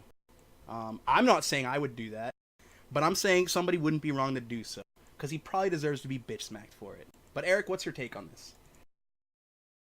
What's my take on it? It's a bunch of nerds in a big sweaty room. Nobody's gonna physically hurt each other because What's they're all the big angle fat shooting? nerds. Oh, you want to talk about angle shooting? You're gonna make me the scummy guy? I mean, you told me you would take this angle. What's the angle? I Keep did in not mind, say I Eric would is take this not. angle. No, yeah. Let me rephrase that. Eric is not taking this angle. Consider this devil's advocate, and it's not even really an advocate. It's just like the concept. All I'm saying is that like if you pay all this money and are invested in this tournament and want to do well, and there are things you can do that are not illegal and are inside the OP, and things that you can do that are scummy but are not against the rules. And if you try and do those things, if you try to angle shoot, and you're okay with being a little scummy, there's nothing. A lot. Let's say yeah, if you're okay with being really scummy, it doesn't get much more scummy than that. They're like, go ahead and shoot your shot. Like that's all I ever said was like, if you are okay with like looking like a piece of shit, shoot your shot. I will never, because like we called over a judge. Obviously, Anil was fine, and like Mark shot his shot and missed. There you go. But like, I've seen people angle shoot at large Magic tournaments and get wins on rounds that they shouldn't get wins for. That's kind of what somebody was saying in the NEL5R chat. He's like, it was very Magic-esque in a not cool way. Yeah. So like, if anything, Mark actually missed a stick angle the turn after, or like at the end of that turn, because Anil clearly was like flustered, and they went through the whole turn, and then in the regroup phase, he, without saying anything to Mark, picked up his favor and changed it to the other side. That's literally against the rules. That's the shot you should take. Well, I mean, the at that point, the you know, it wasn't so much a shot as far as I understood. I was like in the vicinity, but I wasn't directly watching the match. That was Anil giving, like, letting his opponent take it back, right? No, so what are you talking about? So the favor thing that you were talking about. Anil had the favor. Yeah. No, but Anil had the favor, but he gave it to the other player because the other player had actually won it, right? But they like missed it and had moved on. No. Anil literally picked up his favor and changed it from like pull the mill. And he does that all the time. At like way after you're allowed to. Okay, we're talking about different things. Yes, I we're never talking never about mind. a different thing. I was talking all about I'm a different saying thing. is that if you are looking to angle shoot, like why would you pick this horrible angle to try and shoot that doesn't even actually like get you there, but like pick the one where you actually broke the rules? I don't know. It's just stupid. It's just weird, like a weird thing to pick. That's all. I mean, yeah, like just debate how scummy you want to be. In chat, he's saying, you know, like if you're at Worlds, you're clearly going to lose this round. You can hope that your opponent does something wrong and catch them. Like some people call it angle shooting, some people call it like. He does go on to say, "I certainly wouldn't have done this." So let's at least cover all of what he said. No, but yes, it was his only chance. I'm not saying. I'm just saying he's kind of like saying what I was saying too. You know, just better. Yeah. It's just like possibly the slimiest thing that I've ever witnessed in L5R personally, and certainly the slimiest thing I've witnessed in New 5R. I don't condone or support angle shooting. Also, by the way. Yeah. And I hope I didn't imply that you did. I apologize if it came across as such. So 100% for sure. You know, that's something that's not the only instance that we saw of at Worlds. I witnessed another case of it, and you know, I think it's unfortunate that that's kind of where we take things, but I think it's a serious minority of players. People go to these events because they're extremely competitive. You know, like, and competition can bring out the best in people, and competition can bring out the worst in people. And like, I don't know. I don't really think it's that big a deal, and I certainly don't think anybody should get beaten up for it. But like, I mean, I don't condone like extreme violence, but if he got bitch smacked, I think he would deserve it. That's all. Anyways, you know. New England L5R does not support Luis's opinion on this. I'm in New England L5R. This advertisement paid for by. This advertisement paid for by me taking a pay cut from the $0 I get here. All right, let's talk about the fucking elemental challenges, right? Or unless we have anything else we want to cover in Worlds. I mean, we've got a few more topics.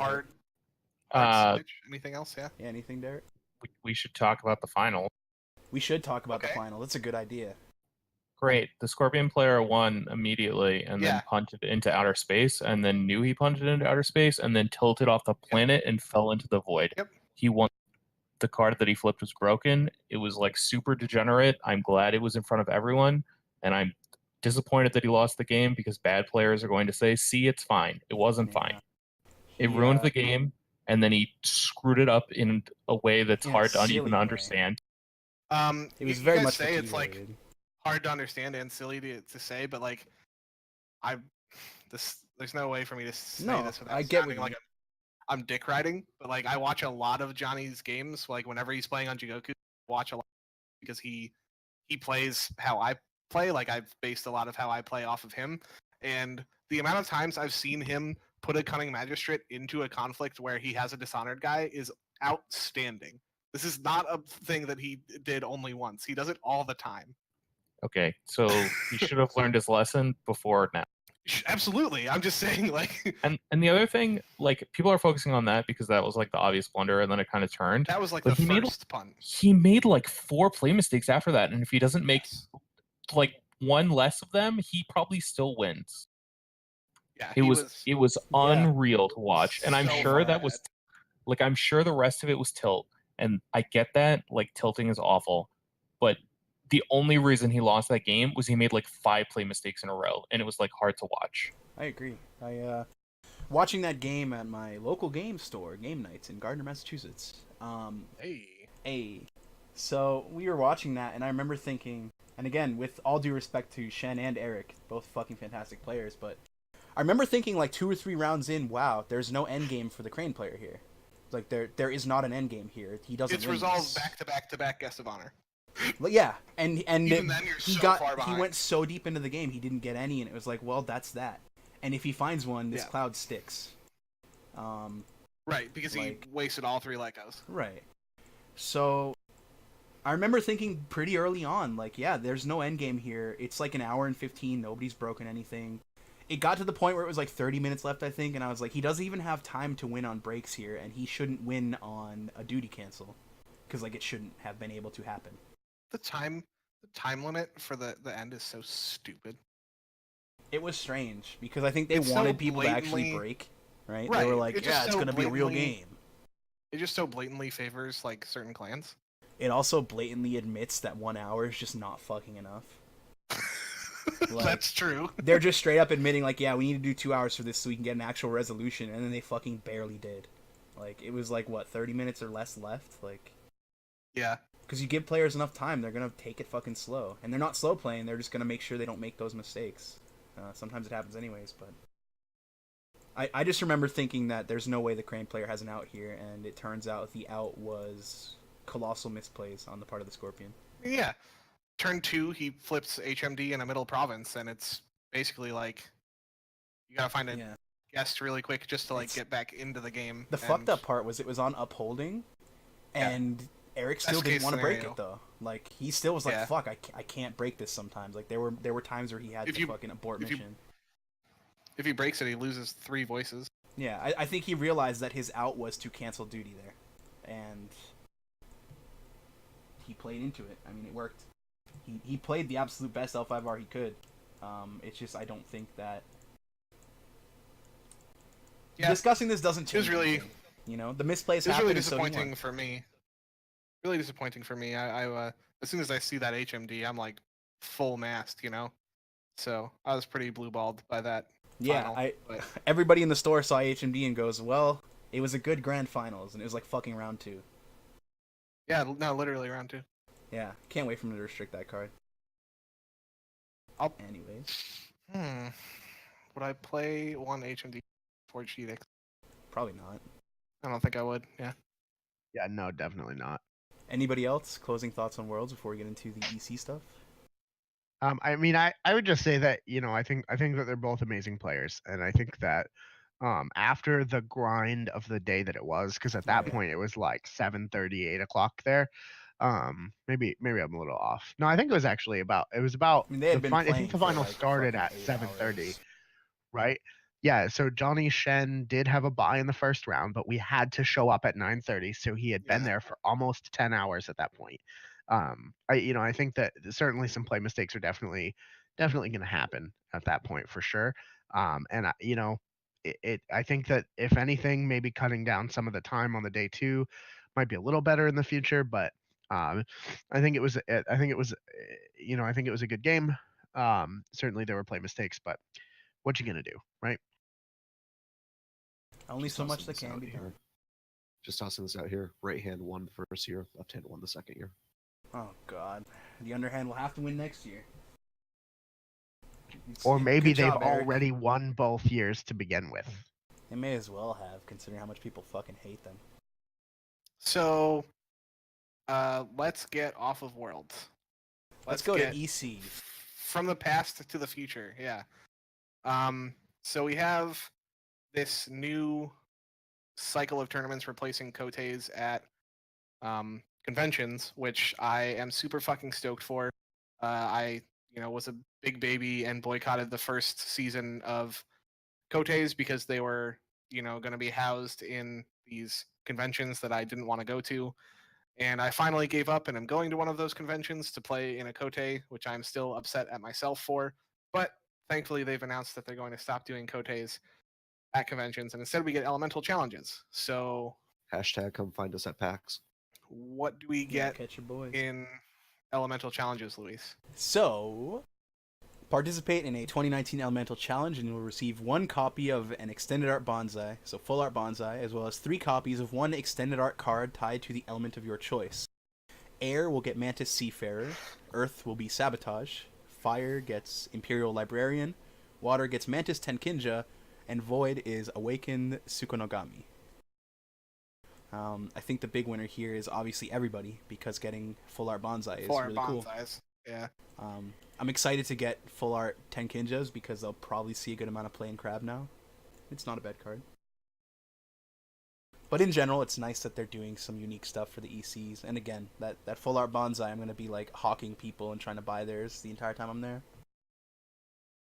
Sounds pretty skeevy. It is pretty skeevy. Speaking of, catch us at PAX East for the EC. Absolutely. It's going to be great. Also, it's Awakened Tsukomogami, and the Fantasy Flight website has a typo. That's awesome. Oh, Thanks, that's true. Fantasy Flight. I hate you.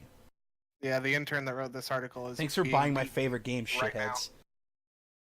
Okay, well. Additionally, Luis? Your participation in a 2019 Elemental Challenge will earn you a lanyard associated to your choice of element: air, earth, fire, water, or void, and you'll be able to decorate your convention badge with a ribbon that proclaims your choice of role: keeper or seeker. Just so you those are know, the like everything participations. that Luis says and does is not tied to any of us. Yeah, no, I'm my own entity. Nobody likes me. It's okay. I don't like me much either.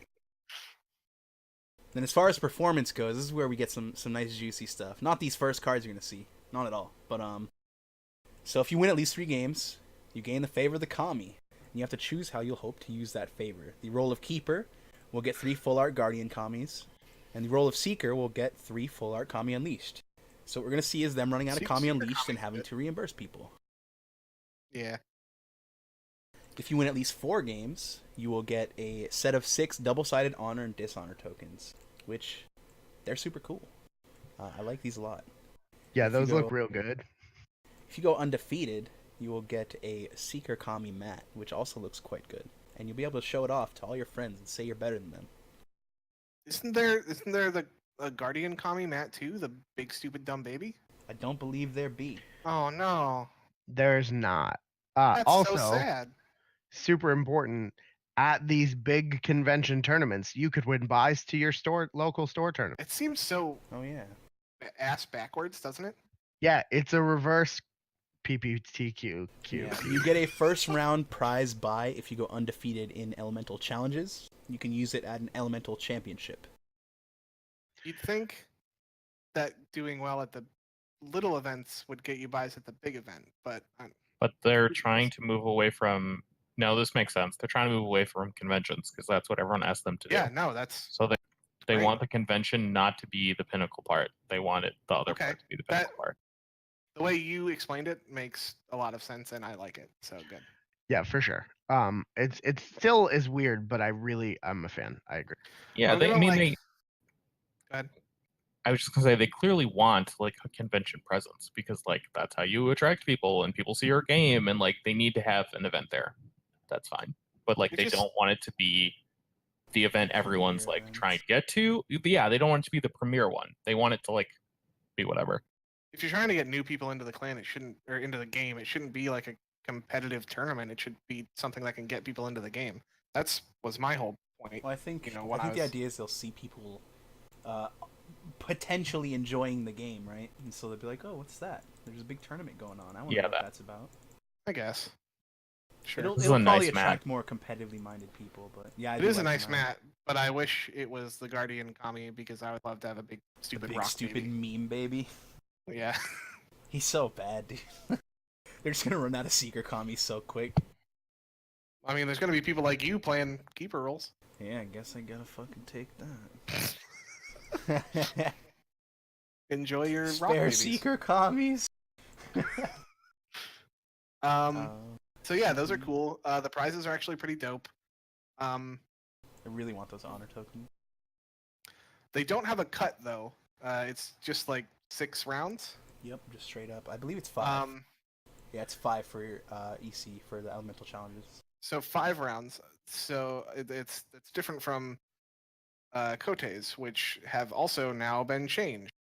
Yes. Do Oh, love it. you want to talk about, Brandon, the changes in the Kote format? Do you know? Yeah, I would love to. I Okay. would just like to say before we move on, though, specifically for us in New England, PAX East has one of these challenges. Yeah. Yeah. Which is real cool. I'm gonna try and make it to PAX East. I'm already going to. I'll give it a shot.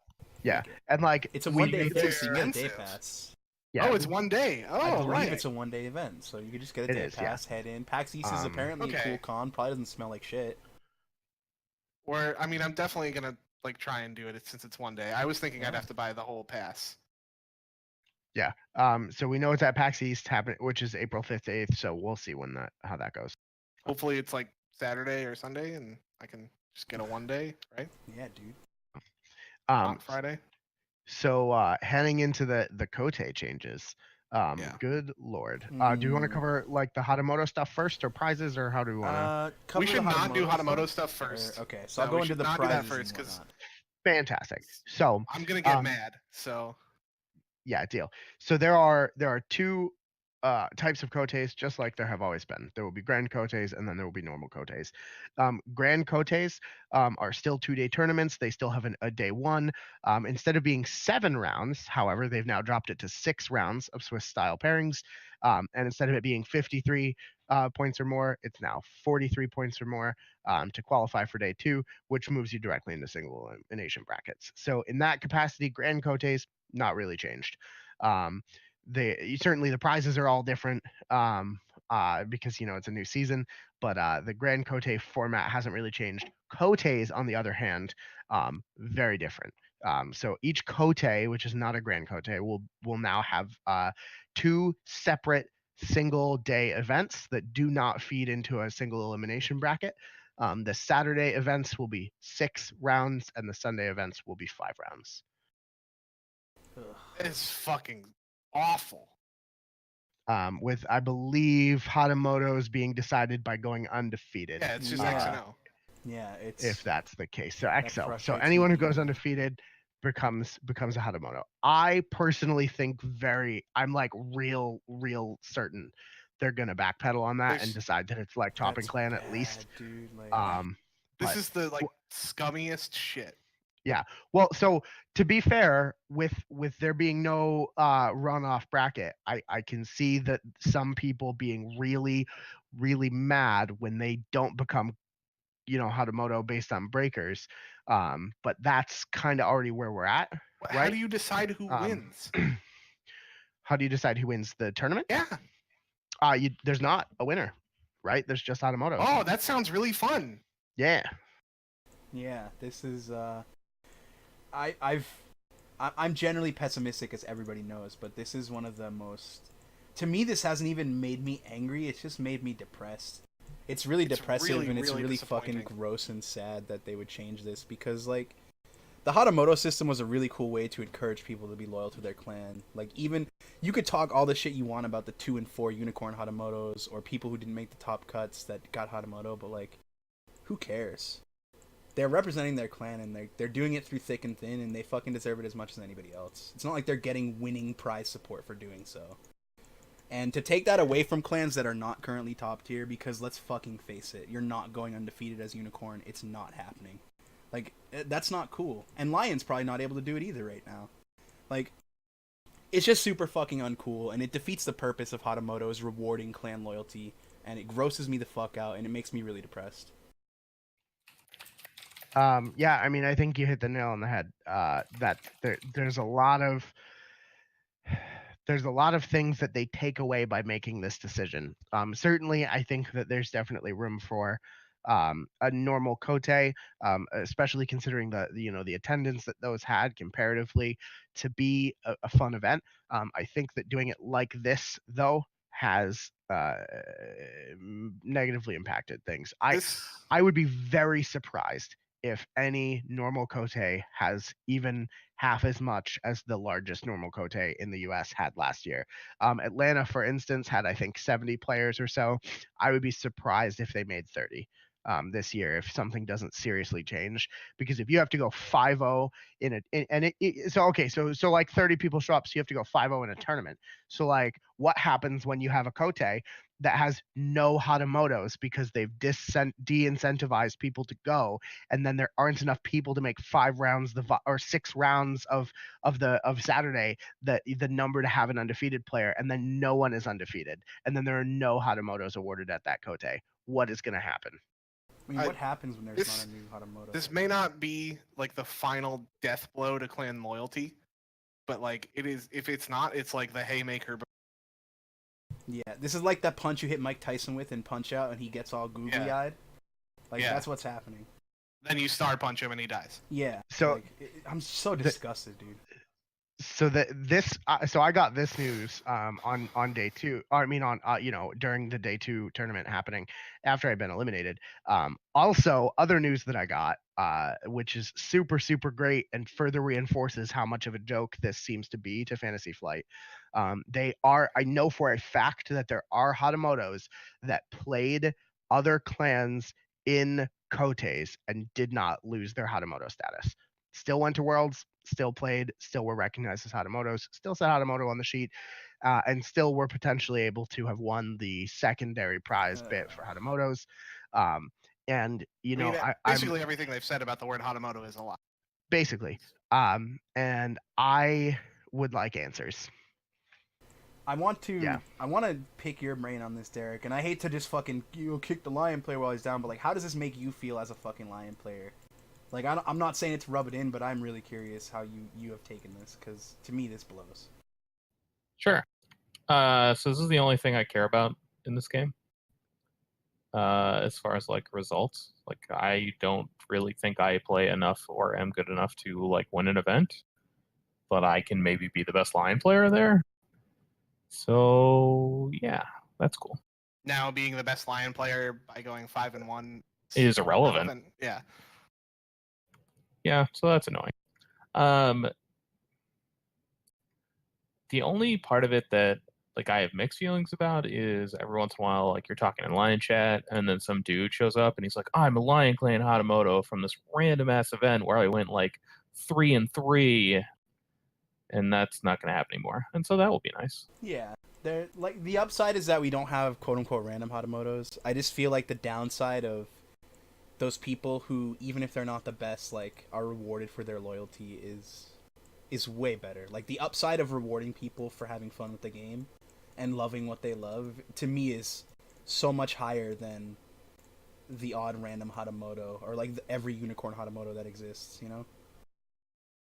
So just in summation of this Hatamoto thing, like as somebody who has done reasonably well at a few events, having played a very popular clan, I can attest to how much I personally was looking forward to trying to earn this title. And there are all kinds of people who have Hatamoto status from all kinds of events, whether it be from like they were one of the only 10 people who got to a big event that like actually took the game seriously, or people who spent months and months practicing to be the best that they could and then deserved to do it at a major tournament. And the dichotomy between European championships and Hatamoto status, where they have like these 300, 400, 500 player events compared to like 60 people at a US Kote, or 20 people in the case of the was it the Houston LA? Or the L? Yeah.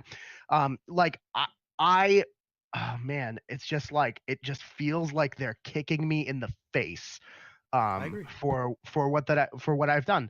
And the fact that like I know a Crab Hatamoto who I played in a Kote who was playing Crane and didn't have his Hatamoto title taken away. It is one of the most upsetting things that has ever happened to me in Legend of the Five Rings.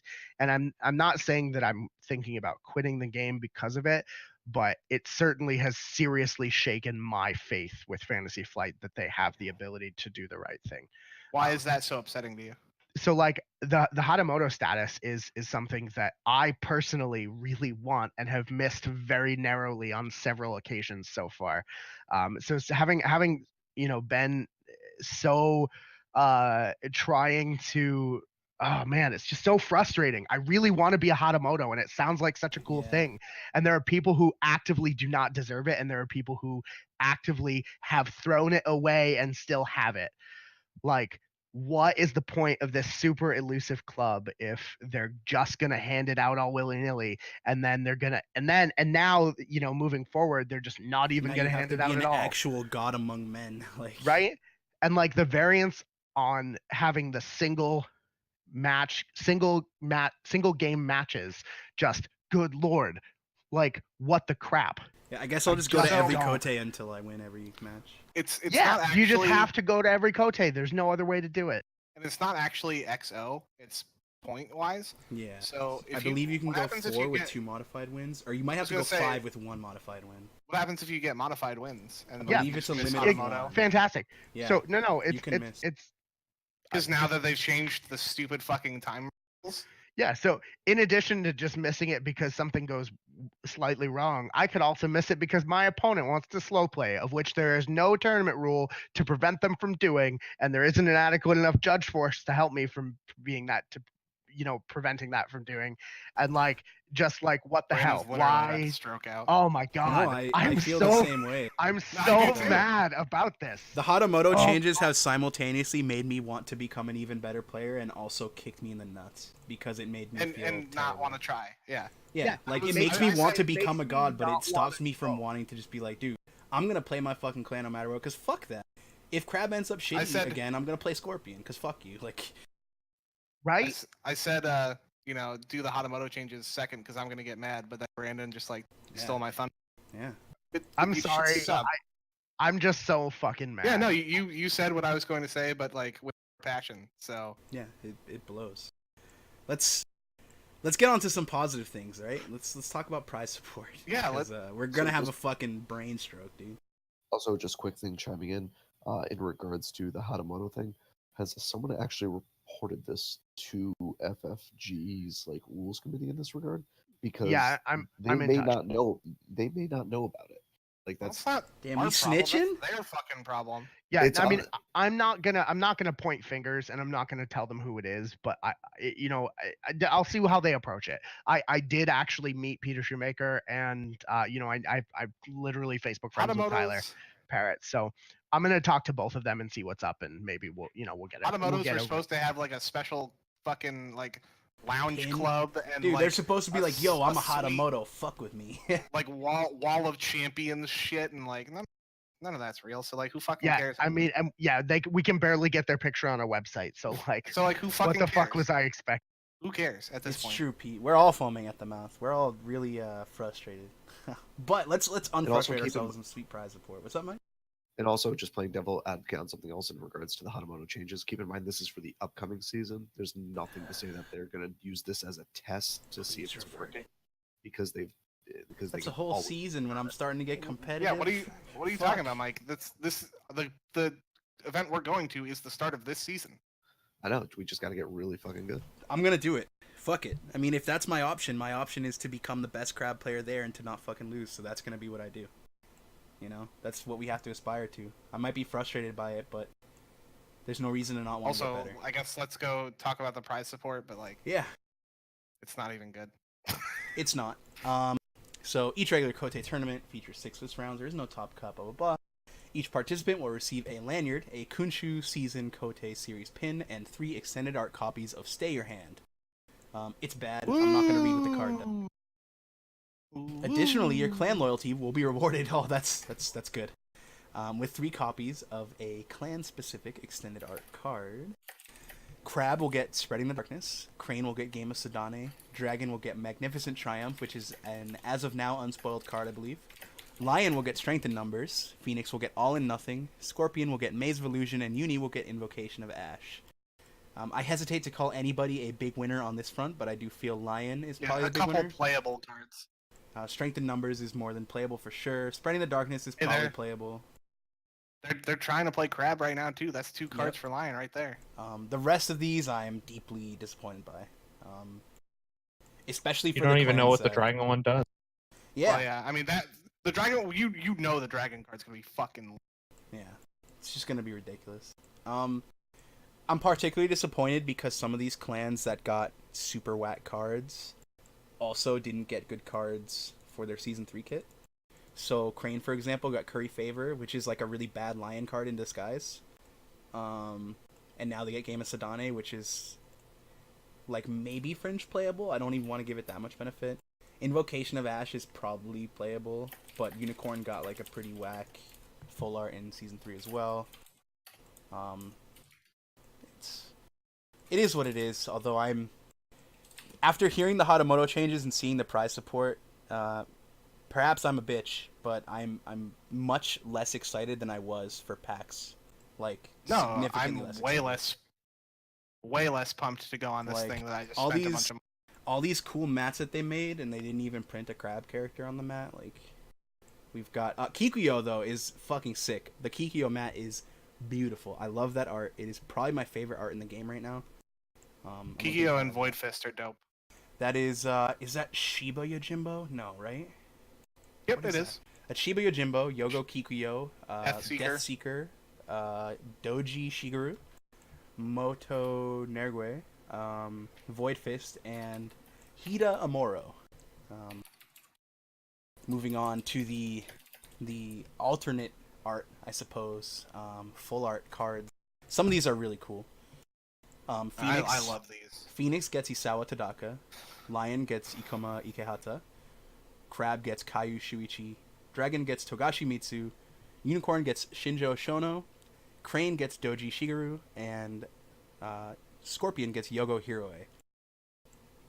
Some are mildly disappointing and some are great. All of them are playable except for the Scorpion one. Crane one too. Probably not playable. It's 3 money for a dash. Although some people do play Hiroe. I'm just gonna have if I'm I get these, I'll just that have he 3 already more. had full art. Yeah, I'll have 3 more full art Hiroes. Could you imagine Aramoro in this art style? Oh my goodness, dude. There's a lot of, Tadaka's a fucking win, a big win. Mitsu's a big win. Yeah. Shuichi, I don't really consider a win. I feel like he may be on the chopping block sooner than later, but he's still played and playable. Unicorn, Shono's big winner. Big win. Ikehata, take it or leave it. I can't really say he's amazing. He's okay. Although it would have been a lot cooler to get like Uchiaki or something. The intern who wrote this article also put the clan mats back in again. Yes. He's currently being boiled alive. These are from the prize station. So yeah, you can but it earn says the same mats. thing. It says you will also be able to find the 7 clan-themed playmats being made available as an optional Why do I upgrade have to participation prize. upgrade my They wrote that participation? twice. How does that work? Because I have to do we that don't for know. packs, I guess. People are saying you probably just pay more when you enter. That's lame, because I really don't want the Amoro one. Like, I might just enter a So don't pay more.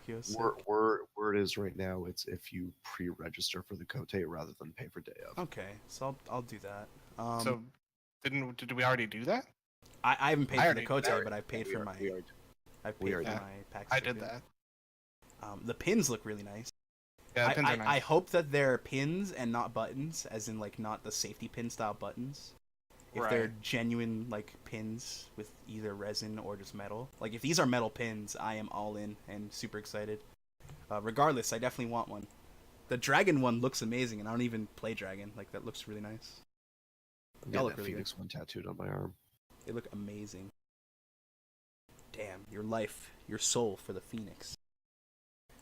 Finally, some Toshin Ranbo. And just so you know, this isn't the only way to get Toshi Rambo.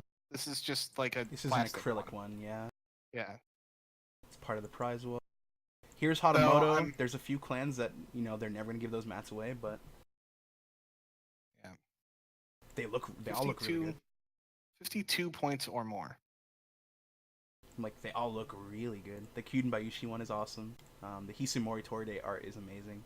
Like, they all look fantastic. It's I just a really shame love the that nobody Phoenix. will The ever Phoenix get. one. Yeah, the Great. Phoenix one is nice.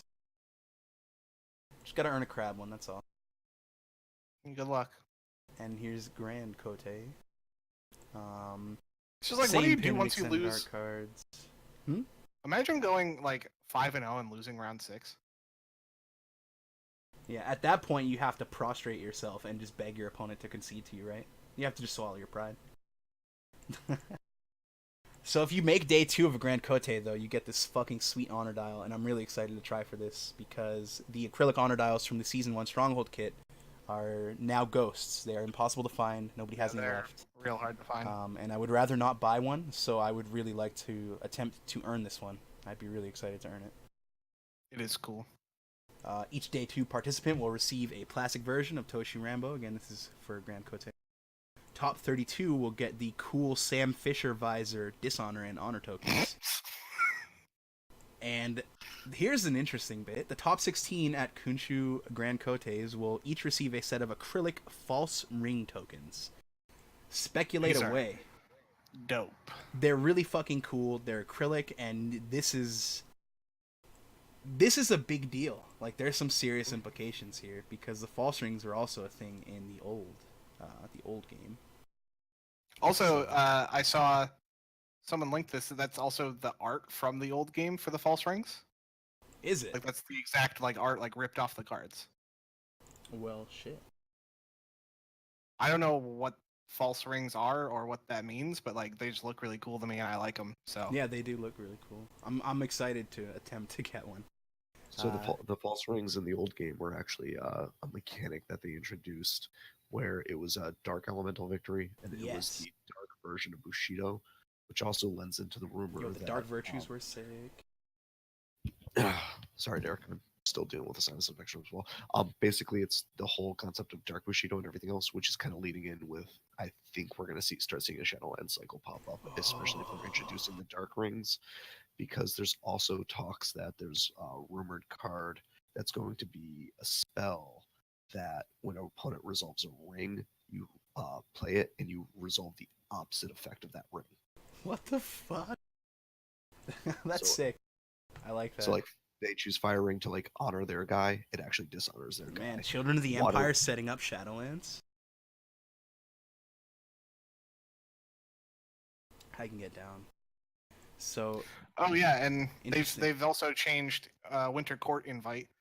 yeah, which is so- funny because some people speculated that less Hatamoto means they invited less people, but nope. It's all Well, yes, it is less because you no longer get invites at for regular top 8 Kotes. and Hatamoto, right? Okay, got it. Well, got no, it, it's got it. only Grand Kote. Kotes. Yeah.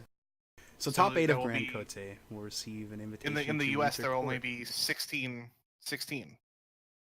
because there'll be Gen Con and PAX Unplugged Wow. are the only Grand Kotes. Yikes. So going down from like, I don't know, the 100 to 16. The top 4, though, gets the sweet Grand Kote box, the Kunshu Season Token box. I really want one of these because they're cool and they're useful. And finalists, you get a cool little print. I'm sorry, the champion gets the, is this... Not a print. What is the word? It's so funny that for me, like, the prizes just stop at top 4. I do not care about these next 2 things. I mean, if I could win a Grand Kote, then I'd be fucking hype, right? Yeah, They of pay course, for but, your like, I flight don't- and lodging. I don't care about this, like, weird block Yep. of resin with Noble Sacrifice on it. Like, oh, thank you for the No, it's cool. I like trophies. I like stuff like that. Notably, Proving Grounds. If you get 43 points in the Proving Grounds, which I believe is undefeated because I don't think they go 5 full rounds. It might be. Let me double check. They either go between 4 and 5. I'm not sure they do 6. But if you go undefeated, or if you earn 43 points rather, you can earn the same Kunshu Season bid dial, the acrylic one. And you get a reserve seat at Worlds if you win. Here, if you go undefeated. Yeah, so when we bust out of the Grand Cote at PAX, we can play in the Proving Grounds. Yeah, which I'm down. Cool. So those are the awfulness that's happened to us. So you charge into the Proving Grounds. That is cool. I like that, dude. Hey, check it out. The Koku. I'm gonna keep one of these. For the record. I'm waiting to see what it is you're talking about. What is a Koku? It's the those are like for the prize tokens. Wall. Yeah. And do they actually give you physical things? I assumed it would just be like, oh, okay, well, whatever. Yeah, I'm excited for prize wall. We have no idea what this does, so there's no sense speculating on it. It's a sword. It's a 7 cost attachment that gives plus 12 plus 12, and it'll never see play. Yeah, probably. And last, they're releasing the Emerald Empire book for the RPG. It's the Emerald Empire, the Essential Guide to Rokugan. Mike, could you enlighten us a bit on what this is? I'm not quite as learned as you. Sure. So basically, with all L5R role-playing games, they always introduce supplemental books, just like any RPG or anything else in this regard. So this is the first book that's being released. It's introducing the concepts for player characters to play as the 3 Imperial families with 2 paths for each. For the Maya, you get access to the Maya Heralds, and then the second Maya class. For the Atomo, you get the Atomo backstabbers, basically, the people who spread the shit and then get to hide behind the Emperor. And then Sepun, you get the both the Hidden Guard, which are the Shugenja, and the Sepun Guardsmen, which are the Warrior Clan.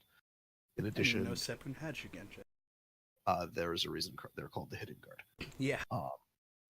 In addition, it also introduced the concept for playing monks. So you can play a monk that's not a dragon. You'll be able to play one of the 7 Fortune monks for each of the 7 Fortune monasteries out there. Shit.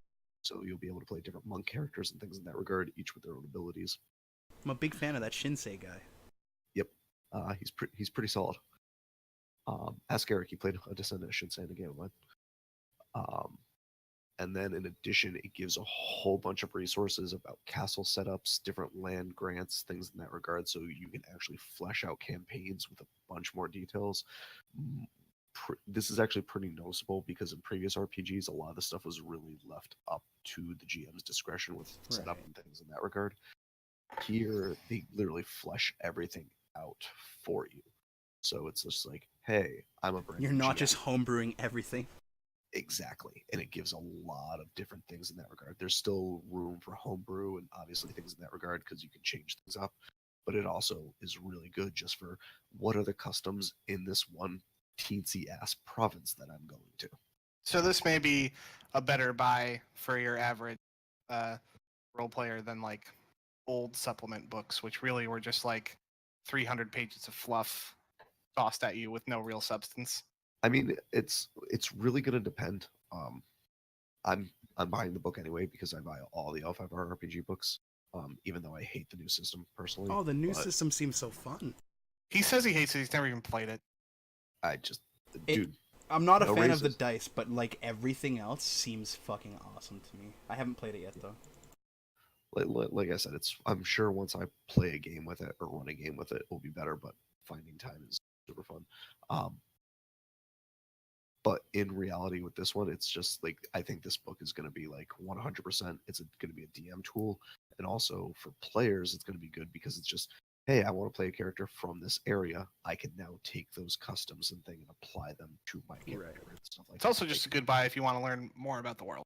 Absolutely. Yeah, and this is our primary manner of learning about the world is the RPG books because this is all canonical. One of my biggest complaints with AEG was AEG's books were always garbage. Like there was typos, there was like printed shit. The core rule book for the new one is so nice.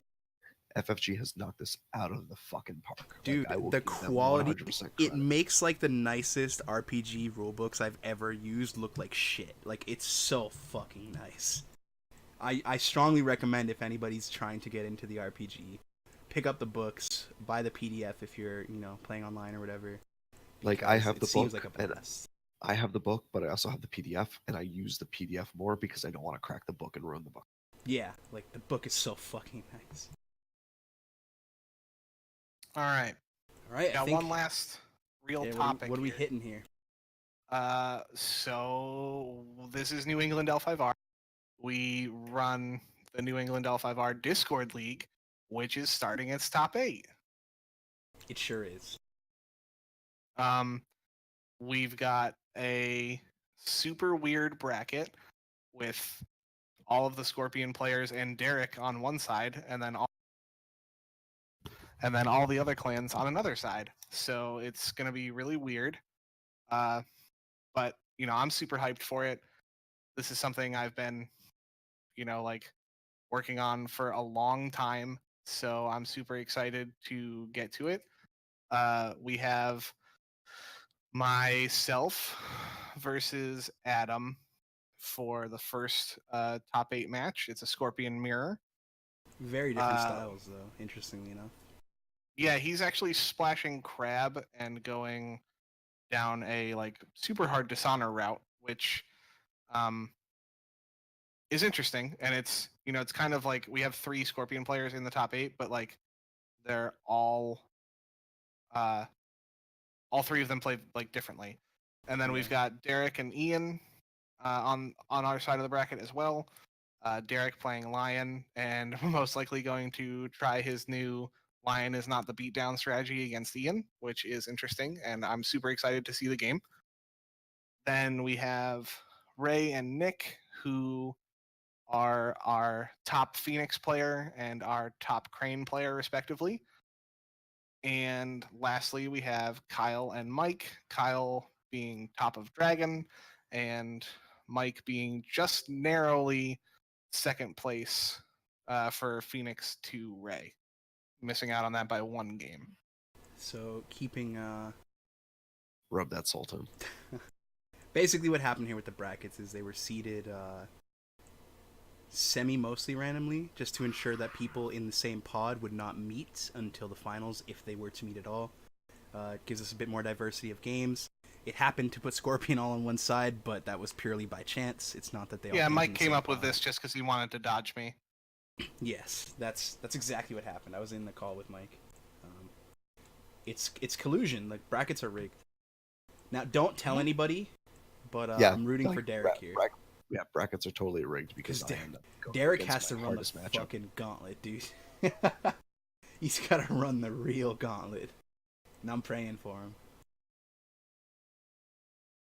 I mean, there is Derek, no your easy thoughts? way to get to the finals in these 8 players. Oh They're yeah, all no, good for players. sure. Don't get me wrong. There's not an easy way for anybody. This It's is just that Derek has to legitimately- fight through the Scorpion menace. This is legitimately 8 of the best L5R players in New England. Yeah, for sure. And I've said it before, and I'll say it again. I think New England, by and large, has probably the best local scene of any place in the country. Like, I don't know of any other scene that is nearly as big. Therefore, it stands to reason. Obviously, that it's not we another scene as good. haven't been. Obviously, we haven't been all over the country, but I'm still just going to go ahead and flat out say it. We're the best. Per capita, we're probably the best. Like, I would be surprised if we weren't. That doesn't mean that there aren't better players scattered around the world, but I think per capita, we just have a good concentration.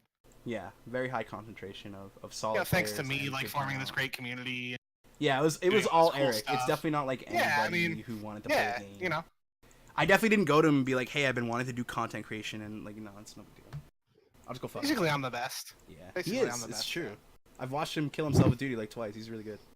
Yeah, Yo, you were learning from Shan? I see you. Yeah. I see you. I taught him that.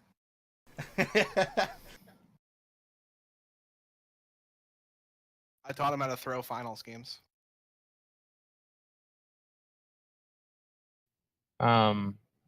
I mean, you didn't create the Discord because you were too lazy. So Can you please created rename the it group chat. NEL5R? Please, Derek, I beg of you. I created the group chat that got turned into it. You were just the person who hit the button that made the Discord. And now he owns it, bitch, so you better watch your tongue. I actually hate everything about my life. That said, we should really rename it NEL5R. You know? It's like we don't talk about net. Yes, motherfucker! We did it. It's now officially Like, NEL5R. Thank you, Derek. That wasn't... It's not what it was made to be. Like, it was made to be a Discord server for, like, all... It just That's so happens like- that L5R is the LCG right now. Yeah, it's just like Netrunner was literally summarily executed, like shot in the back of the head. Yeah. And the other ones just like don't see any play. So Hey, we'll start a Game of Thrones scene sometime. I actually enjoyed the game. I'm looking to get into it more. What's our usual turnout there? Oh, lots of good players. In he's asking about in Portsmouth. We are all afraid to come to New Portsmouth, Hampshire. dude. I actually really would love to go there as soon as possible. It's mostly just been like either Yeah. schedule conflicts or, you know, just bad luck. So like, you can see all the Eastern Mass people saying like 2.5 hours or Yeah, an it's hour and a half brutal. for me. Like I live in Western Mass, Seth. There's no fucking way. Like I'm sorry. I There's no definitely fucking way. want to make it out there sometime. It's just we have to like make it out there we have to make it an event, you know? Or not that it's not an event, but we have to make it like a hey, Massachusetts invades New Yeah. Hampshire and probably It's get so stomped far away by from Nick. me. But that's okay. That said, the New Hampshire scene is fucking cool, and the players there are pretty good too. I've played against Yeah. a couple of them.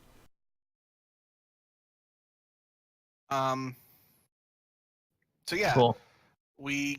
I've given out the playmats too. The playmats have gone out for the most part, Yeah, let's- minus a couple people. Are we gonna They're talk a super little great. bit about prize support, or I mean, is everybody who needs to know knows in regards to this is what you guys I are mean- getting when you win, if you win, whatever. I made the announcement multiple months ago, but people Yeah. probably don't remember. First and second place guaranteed a. I can't even really talk about it now that I think about it because like Yeah, we have to still- they still haven't sort been- some stuff out. they haven't been made yet, which I'm still Rest waiting assured on. that the prize support will be covered. It's just we kind of have to tiptoe on some things to ensure that we get our shit in order too. Because a certain somebody apparently Let is it not, be like, known messaging that, like, us. There's multiple hundreds of dollars of prize support. Like I have multiple hundreds. This of has better dollars. prize support than any Kote I've seen. Period. I have all that on my PayPal. It's all divvied up and ready to go to the people who are supposed to make the prize support. But like I haven't been able to secure it yet. So we may actually finish this league without the prize support being ready, but we'll get there. I'm sorry. Fuck prize support. What do we feel is going to happen in the league? Do we have any predictions? Obviously, you're in the top 8, so you're going to say you're going to win, right? But let's say you don't choose yourself. Who do you put money on? I wouldn't choose myself anyway. I wouldn't choose me if I was in top 8. I suck. What's smart money on them, boys? With no disrespect to any of the other players, do you feel that there's a favorite, or do you feel that it's anybody's game? Honestly, best thing to do is just go match by match and then go from there. Sure. Let's break down the semi. Right? That's eight people of semifinals, right? This is quarterfinals. Fuck, quarterfinals. Semi is 4, I believe, and then finals and grand finals. Yeah. So Ray versus Nick. I'm not It's quite sure. Keeper who's of favored Water, there. like Hurricane Punch aggro versus Crane. There's only one way to play Crane. It's Seeker of Air Crane. I want Ray to win, but that's no disrespect to Nick. It's just that Ray's my boy. Dishonor Crane? What are you talking about? I think he's on Scorpion Splash, but I don't think he's Dishonor Crane. He's running Mark of Shame. Yeah, he's just killing dudes. That doesn't mean That's he's just for Dishonor. killing people. Dude, Yeah. Noble Sack is crazy. Although that said, it does open up Dishonor victories in some matchups for sure. Like, namely, if you can resolve a couple of them against Crab, it can get sketchy. But like, Crane is not going to. Phoenix aggro tanks its honor. Crane is not going to stop slamming 5 to keep up with Phoenix. Like on Phoenix.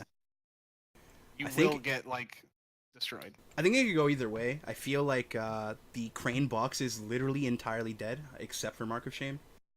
And I think if I had to guess, I'd put money on Phoenix just matchup-wise, because aggro Phoenix seems like it would be able to just absolutely storm out the gates in a way that Crane couldn't handle, but I could be wrong.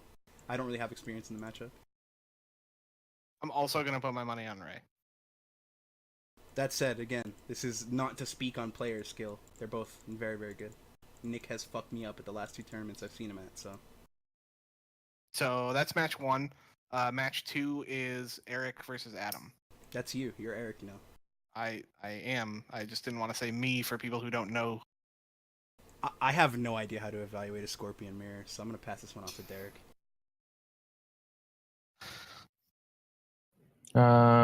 Well, Yeah. pass. I think I've seen you. All right. The person who wins this matchup is the person who correctly plays duty, and I've seen you play it wrong twice in 2 tournaments. Totally. So you're gonna lose. Boom. I think he is playing a build that is going to be kind of reliant on attachments, and I'm playing 8 attachment control cards, so I don't know. I feel favored.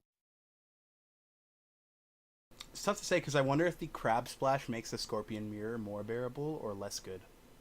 I don't think it is good for you to spend a money to play Watch Commander And then or get it stolen turn on my immediately calling in lose. favors. Yeah, it doesn't seem smart.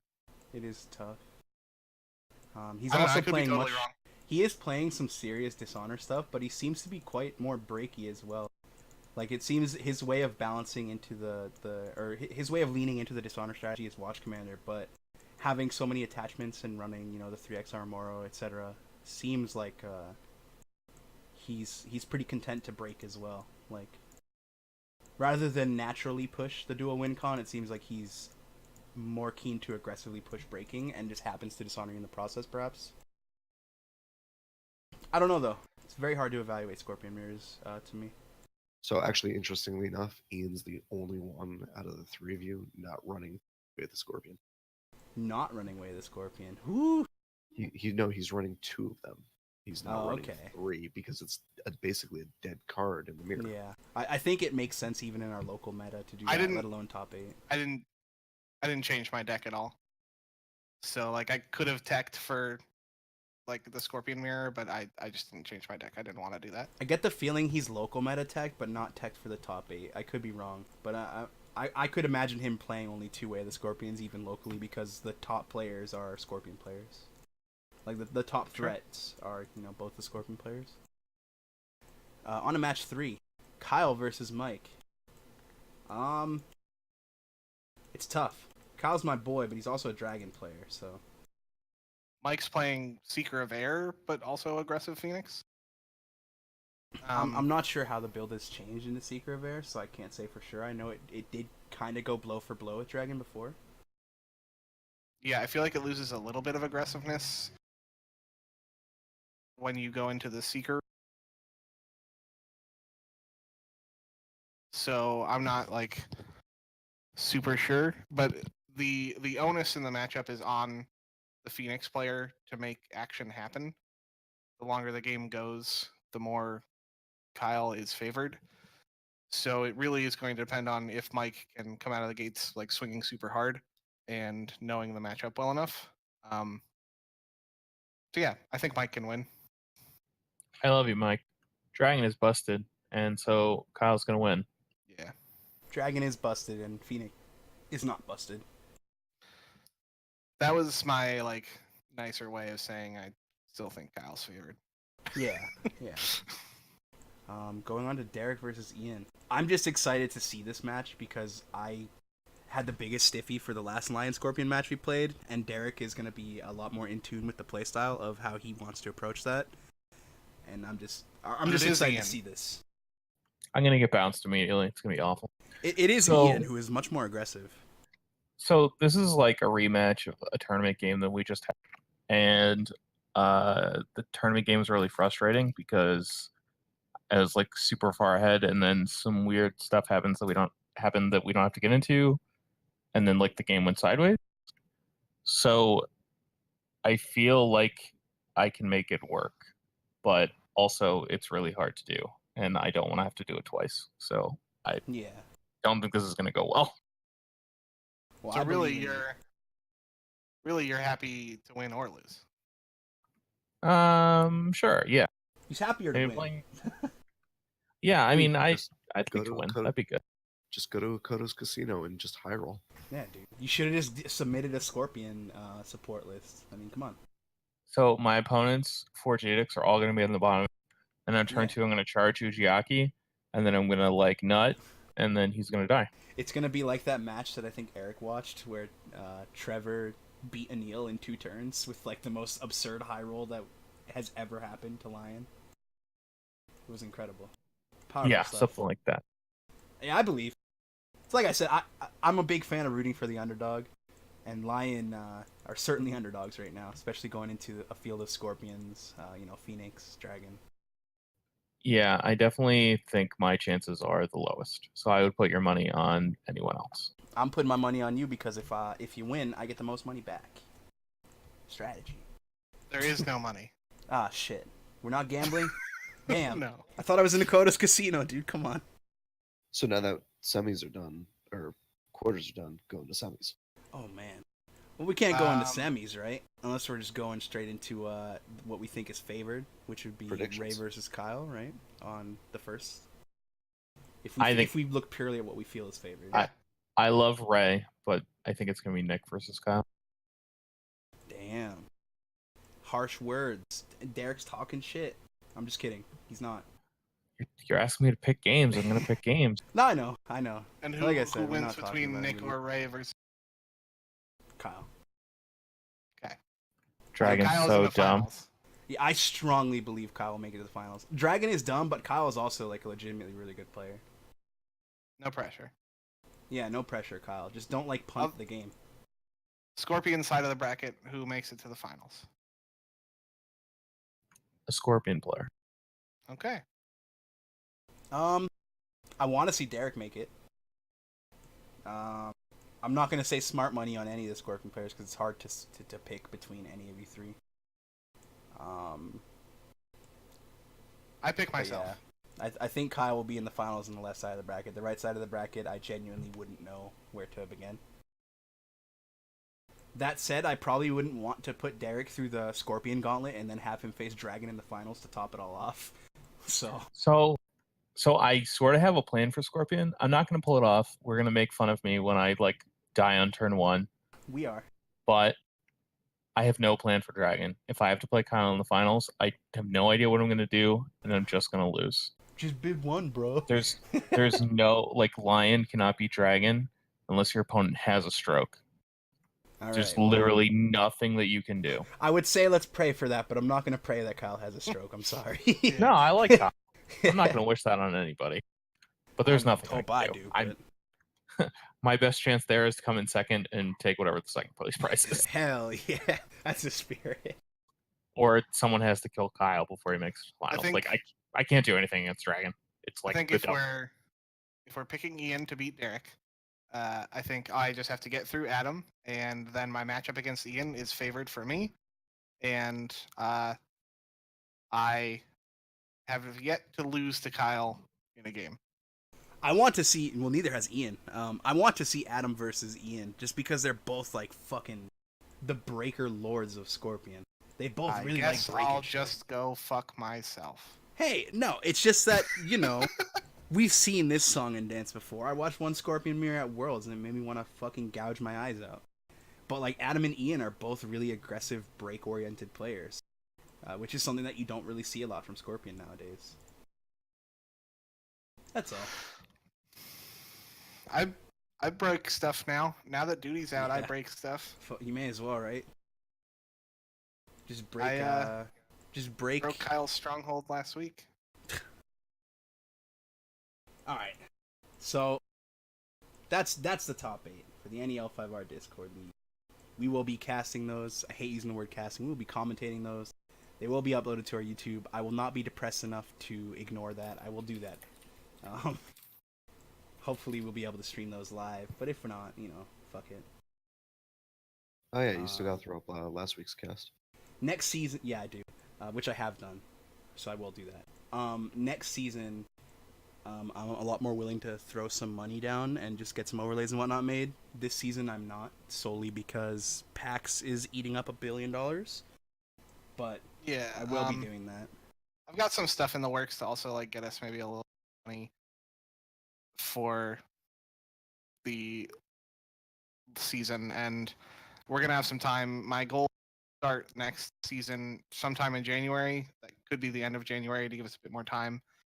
But yeah, I don't even know what the format is going to be. I'm bouncing around a couple formats in my head. I'm also bouncing around some other like projects in my head to do locally. So I may be looking for people to help me out a lot in multiple things. So if you guys want to help with all this community shit that I do, like shoot me a link, message me on Discord, because I have a lot of projects that I'm going to be working on. So, all right. Well, for anybody who is not subscribed to us on YouTube, please do so. I will be linking that in the Twitch chat. Unfortunately, we do not have a custom URL yet. We need to hit 100 subscribers before YouTube will allow us to do that nowadays. It's very unfortunate, but please subscribe. Yeah, I'll it's be so a bit weird better about 'cause keeping up with that. there's like 80 people in our Discord server and only 19 subs, but That's okay. Who's We grow counting, at a right? steady pace. who's counting? That has been it for this week's portion of the podcast portion of the podcast, I guess. We'll be getting into some games now. I have been Luis. With me, as always, was Eric. Hey, see ya. With me, generally as always, was Derek. Hey. And Mike. And Yo. Brandon is also here every week, but he had to dip out He's doing a unexpectedly. thing. So I'll pretend to be Brandon and say, Void Fist is the greatest dragon province. It is. Thanks everybody for watching.